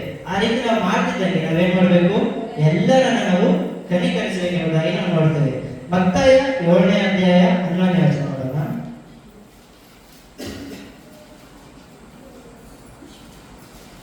ನೀನು ಕೇಳಿದರೆ ಅವನು ಕೊಡುವನೇ? ಹಾಗಾದರೆ ಕೆಟ್ಟವರಾದ ನೀವು ನಿಮ್ಮ ಮಕ್ಕಳಿಗೆ ಒಳ್ಳೆಯ ಪದಾರ್ಥಗಳನ್ನು ಕೊಡಬಲ್ಲವರಾದರೆ ಪರಲೋಕದಲ್ಲಿರುವ ನಿಮ್ಮ ತಂದೆಯು ತನ್ನನ್ನು ಬೇಡಿಕೊಳ್ಳುವವರಿಗೆ ಎಷ್ಟೋ ಹೆಚ್ಚಾಗಿ ಒಳ್ಳೆಯ ವರಗಳನ್ನು ಕೊಡುವನಲ್ಲ. ಹಲ್ಲೆಲೂಯಾ. ತಂದೆ ಆದಂತವನು ತನ್ನ ಮಗನಿಗೆ ಯಾವತ್ತೂ ಕೂಡ ಕೇಡನ್ನ ಯಾವತ್ತೂ ಕೂಡ ಕೆಟ್ಟದನ್ನ ಕೊಡೋದಿಲ್ಲ. ತನ್ನ ಮಗನಿಗೆ ಯಾವುದನ್ನ ಕೊಟ್ಟರೆ ಒಳ್ಳೇದೆಂಬುದಾಗಿ ಅನಿಸುತ್ತೋ ಆ ಒಳ್ಳೆಯದನ್ನೇ ಮಾತ್ರನೇ ತಂದೆ ನಮಗೆ ಕೊಡ್ತಾನೆ. ಅದೇ ರೀತಿಯಾಗಿ ಯೇಸು ಸ್ವಾಮಿ ಕೂಡ ಏನ್ ಮಾಡ್ತಾರೆ ಅಂದ್ರೆ ನಮ್ಮ ಜೀವಿತಗಳಲ್ಲಿ ನಮಗೆ ಏನೇನ್ ಬೇಕು ಏನೇನ್ ಬೇಡ ಎಂಬುದಾಗಿ ನಮಗಿಂತ ಮುಂಚೆ ಯಾರಿಗೆ ಗೊತ್ತು? ಯೇಸು ಸ್ವಾಮಿ ಗೊತ್ತು. ಇದನ್ನ ಕೊಟ್ಟರೆ ನನ್ನ ಮಗ ಏನ್ ಮಾಡ್ತಾನೆ, ಚೆನ್ನಾಗಿರ್ತಾನೆ. ಇದನ್ನ ಕೊಟ್ಟರೆ ನನ್ನ ಮಗ ಇದನ್ನ ಒಳ್ಳೆ ರೀತಿ ನಡೆಸ್ಕೊಂಡು ಹೋಗ್ತಾನೆ ಎಂಬುದಾಗಿ ಏನೇನನ್ನ ಕೊಡಬೇಕು ಏನೇನನ್ನ ಕೊಡಬಾರದು ಎಂಬುದಾಗಿ ಯೇಸು ಸ್ವಾಮಿ ನಮ್ಮ ಜೀವಿತಗಳಲ್ಲಿ ಎಲ್ಲವನ್ನ ಅನುಭವಿಸಿಕೊಡ್ತಾನೆ. ಆದ್ರೆ ನಾವೇನ್ ಮಾಡ್ತೇವೆ, ಅದನ್ನ ದೇವರು ಕೊಡುವಂತ ಅವಕಾಶ ನಾವೇನ್ ಮಾಡ್ತೇವೆ, ಉಪಯೋಗಿಸ್ಕೊಳ್ಳಲ್ಲ, ಅದನ್ನ ಮಿಸ್ಯೂಸ್ ಮಾಡ್ಕೊಳ್ತೇವೆ. ಆ ತರ ಮಾಡಬಾರ್ದು ಎಂಬುದಾಗಿ ಏನ್ ಮಾಡ್ಬೇಕು, ನಾವು ಒಳ್ಳೆಯದನ್ನೇ ಮಾಡುವವರಾಗಿ ಯೇಸು ಸ್ವಾಮಿ ನಮ್ಗೆ ಏನನ್ನ ಕೊಡ್ತಾರೋ ಅದನ್ನ ನಾವು ಒಳ್ಳೆ ರೀತಿಯಾಗಿ ಉಪಯೋಗಿಸ್ಕೊಳ್ಬೇಕು ಎಂಬುದಾಗಿ ನಾವು ನೋಡ್ಬೋದು. ಮತ್ತೆ ಇಬ್ರಿಯ 12ನೇ ಅಧ್ಯಾಯ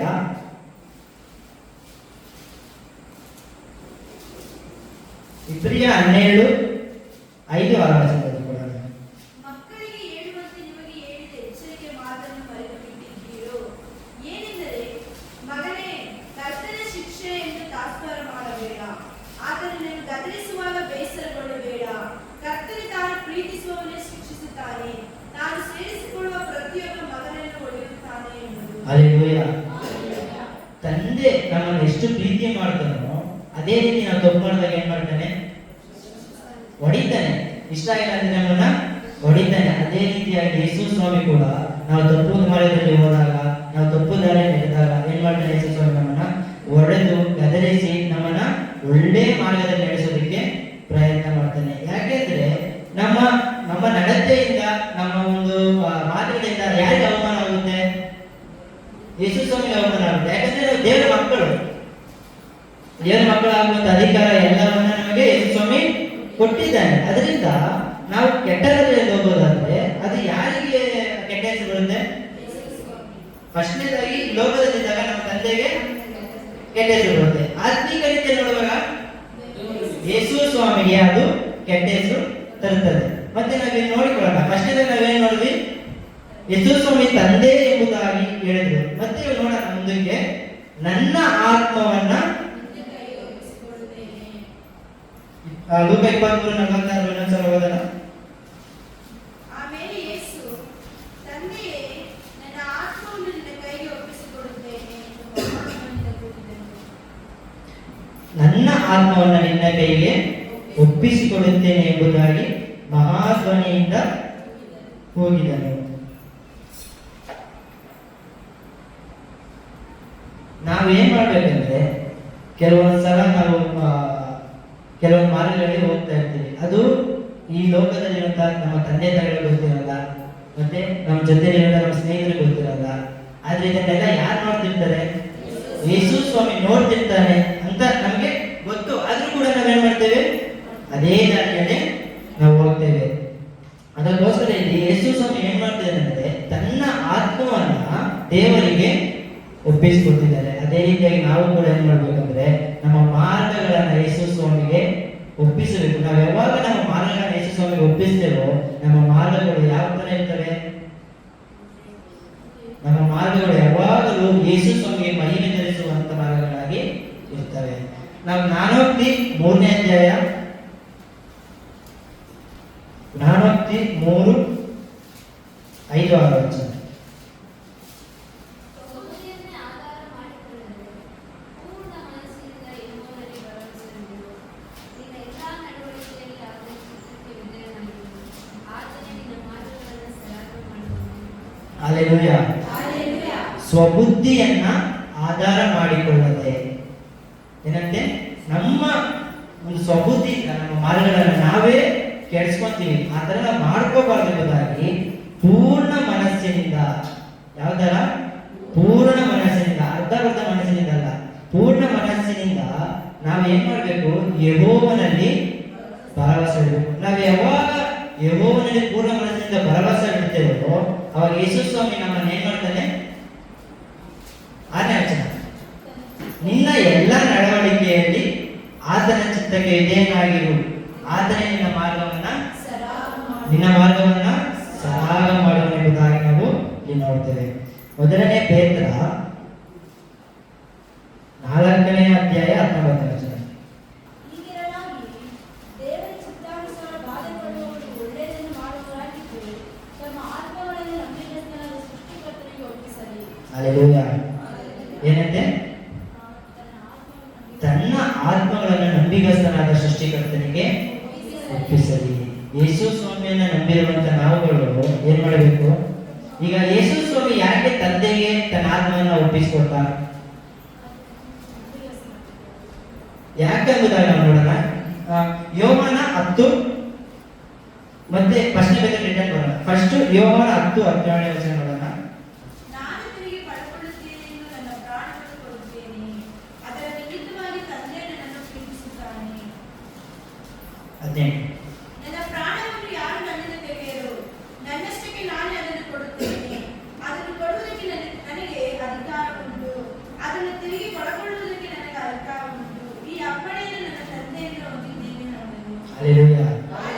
ಯೇಸು ಸ್ವಾಮಿ ಏನ್ ಮಾಡ್ತಿದ್ದಾರೆ ಇಲ್ಲಿ?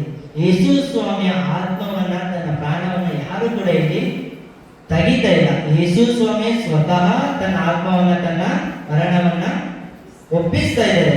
ಯಾಕೆ ಅಂದ್ರೆ ದೇವರ ಚಿತ್ತ ಅದಾಗಿತ್ತು. ಅದಕ್ಕೋಸ್ಕರ ಯೇಸು ಸ್ವಾಮಿ ತನ್ನ ಆತ್ಮವನ್ನ ದೇವರಿಗೆ ಒಪ್ಪಿಸಿಕೊಡ್ತಾ ಇದ್ದಾರೆ. ಅದೇ ರೀತಿಯಾಗಿ ನಾವುಗಳು ಕೂಡ ಏನ್ ಮಾಡಬೇಕು? ನಮ್ಮ ಆತ್ಮಗಳನ್ನ, ನಮ್ಮ ದಾರಿಗಳನ್ನ, ನಮ್ಮ ಮಾರ್ಗಗಳನ್ನ ಯೇಸು ಸ್ವಾಮಿಗೆ ಸದಾಕಾಲ ಒಪ್ಪಿಸಬೇಕು. ಯಾಕೆ ನಾವು ಒಪ್ಪಿಸಬೇಕು ದೇವರಿಗೆ? ಯಾಕೆ ನಮ್ಮ ಆತ್ಮಗಳನ್ನ ದೇವರಿಗೆ ಒಪ್ಪಿಸಬೇಕು? ಯೋಹಾನ 11:25. ಯೇಸು ಆಕೆಗೆ, ನಾನೇ ಪುನರುತ್ಥಾನವೂ ಜೀವವಾಗಿದ್ದೇನೆ. ನನ್ನನ್ನು ನಂಬುವವನು ಸತ್ತರೂ ಬದುಕುವನು. ಹಲ್ಲೆಲೂಯಾ. ಯಾಕಂದ್ರೆ ನಾನೇ ಪುನರುತ್ಥಾನವು ಜೀವವು ಆಗಿದ್ದೇನೆ. ನನ್ನನ್ನು ನಂಬುವವನು ಸತ್ತರೂ ಯೇಸು ಸ್ವಾಮಿನೇ ಹೇಳ್ತಿದ್ದಾರೆ ಏನಂತ? ನಾನೇ ಪುನರುತ್ಥಾನ ಆಗಿದ್ದೇನೆ, ನಾನೇ ಜೀವವಾಗಿದ್ದೇನೆ. ಅದಕ್ಕೋಸ್ಕರ ನೀವೇನ್ ಮಾಡ್ಬೇಕು? ನಿಮ್ಮ ಆತ್ಮಗಳನ್ನು ನನಗೆ ಒಪ್ಪಿಸಬೇಕು. ನಾನು ಯಾವ ತರ ನನ್ನ ಆತ್ಮವನ್ನ ತಂದೆಗೆ ಒಪ್ಪಿಸಿಕೊಟ್ಟು ಅದೇ ರೀತಿಯಾಗಿ ನಾವುಗಳು ಕೂಡ ನಮ್ಮ ಆತ್ಮಗಳನ್ನ ಯೇಸು ಸ್ವಾಮಿಗೆ ಒಪ್ಪಿಸಿಕೊಳ್ಬೇಕು. ಮತ್ತೆ ಕೊನೆಯದಾಗಿ ನಾವು ನೋಡಿಕೊಳ್ಳೋಣ, ಯೇಸು ಸ್ವಾಮಿ ಮಹಾಧ್ವನಿಯಿಂದ ಕೂಗಿದನು. ನಾವು ಎಕ್ಸಾಂಪಲ್, ನಾವು ಜ್ವರ ಬಂದಾಗ ನಾವು ಒಂದು ಮಾತು ಕೂಡ ಮಾತಾಡಲ್ಲ, ಫುಲ್ ಸೈಲೆಂಟ್ ಆಗಿ ಇರ್ಬಿಡ್ತೀವಿ. ಆದ್ರೆ ಯೇಸು ಸ್ವಾಮಿ ಇಲ್ಲಿ ಏನು, ಅವ್ರಿಗೆ ತುಂಬಾ ಗಾಯಗಳಾಗಿದ್ದಾವೆ, ಮುಳುಗಿರಿಟ ಇದೆ, ಮತ್ತೆ 3 ಮೊಳೆಗಳಲ್ಲಿ ಅವರು ಸಿಡಿದಿದ್ದಾರೆ. ಆದ್ರೂ ಕೂಡ ಅವರು ಯೇಸು ಸ್ವಾಮಿ ಏನ್ ಮಾಡ್ತಿದ್ದಾರೆ? ಮಹಾಧ್ವನಿಯಿಂದ. ಯಾಕೆ ಅವ್ರು ಮಹಾಧ್ವನಿಯಿಂದ ಕರೀತಾ ಇದ್ದಾರೆ? ಅವ್ರು ನಮ್ಮ ಮನಸ್ಸಲ್ಲಿ ಮಾತಾಡ್ಕೊಳ್ಳೋದು ಯೇಸು ಸ್ವಾಮಿ ಗೊತ್ತಾಗುತ್ತಲ್ಲ, ಅದೇ ತರ ಯೇಸು ಸ್ವಾಮಿ ಮನಸ್ಸಲ್ಲಿ ಮಾತಾಡ್ಕೊಳ್ಳೋದು ತಂದೆ ದೇವರಿಗೆ ಗೊತ್ತಾಗ್ತಿತ್ತು. ಆದ್ರೆ ಯೇಸು ಸ್ವಾಮಿ ಏನ್ ಮಾಡಲಿಲ್ಲ, ಮನಸ್ಸಿನಲ್ಲಿ ಮಾತಾಡ್ಕೊಂಡಿದ್ದಕ್ಕೆ ಮಹಾಧ್ವನಿಯಿಂದ ಕರೀತಿದ್ದಾರೆ. ಆ ಮಹಾಧ್ವನಿ ಯಾಕೆ ಅಂದ್ರೆ ಎಲ್ಲದರಿಂದಲೂ ನಮ್ಗೆ ಏನಾಗಿದೆ? ಜಯ ಸಿಕ್ಕಿದೆ ಎಂಬುದಾಗಿ ಯೇಸು ಸ್ವಾಮಿ ಏನ್ ಮಾಡ್ತಿದ್ದಾರೆ? ಮಹಾಧ್ವನಿಯಿಂದ ಕರೀತಿದ್ದಾರೆ. ನಾವು ನಮ್ಗೆ ಖುಷಿ ಆದಾಗ, ನಾವು ಸಂತೋಷ ಆದಾಗ, ಇಲ್ಲ ನಮ್ಗೆ ಏನಾದ್ರು ಬೇಕಾದ್ರೆ ಸಿಕ್ಕಿದಾಗ ನಾವೇನ್ ಮಾಡ್ತೀವಿ? ಚೆನ್ನಾಗಿ ಕುಣಿತೀವಿ, ಇಲ್ಲ ಏನಾದ್ರು ಜೋರ ಮಾತಾಡ್ತೀವಿ, ನಗುತ್ತೀವಿ, ಇಲ್ಲ ಒಂದೊಂದ್ಸಲ ಖುಷಿಗೆ ಕಣ್ಣಲ್ಲಿ ನೀರು ಬರುತ್ತೆ. ಇಲ್ಲಿ ಅದೇ ತರ ಯೇಸು ಸ್ವಾಮಿ ಏನ್ ಮಾಡ್ತಿದ್ದಾರೆ ಅಂದ್ರೆ ಮಹಾಧ್ವನಿಯಿಂದ ಹೇಳ್ತಿದ್ದಾರೆ ಏನಂತ? ನನ್ನ ಆತ್ಮವನ್ನ ನಿನ್ನ ಕೈಗೆ ಒಪ್ಪಿಸಿಕೊಡುತ್ತೇನೆ ಎಂಬುದಾಗಿ. ಆ ಮಹಾಧ್ವನಿ ಎಂಬುದು ಏನಾಗಿದೆ? ವಿಜಯದ ಸಂಕೇತ. ಹಲ್ಲೆಲೂಯಾ. ಆ ಮಹಾಧ್ವನಿ ಏನಂತೆ? ವಿಜಯದ ಸಂಕೇತ ಎಂಬುದಾಗಿ ನಾವು ನೋಡಬಹುದು. ಮತ್ತೆ ಇನ್ನೊಂದ್ಸಲ ಮಾಡೋಣ, ಲೂಕ 23:46.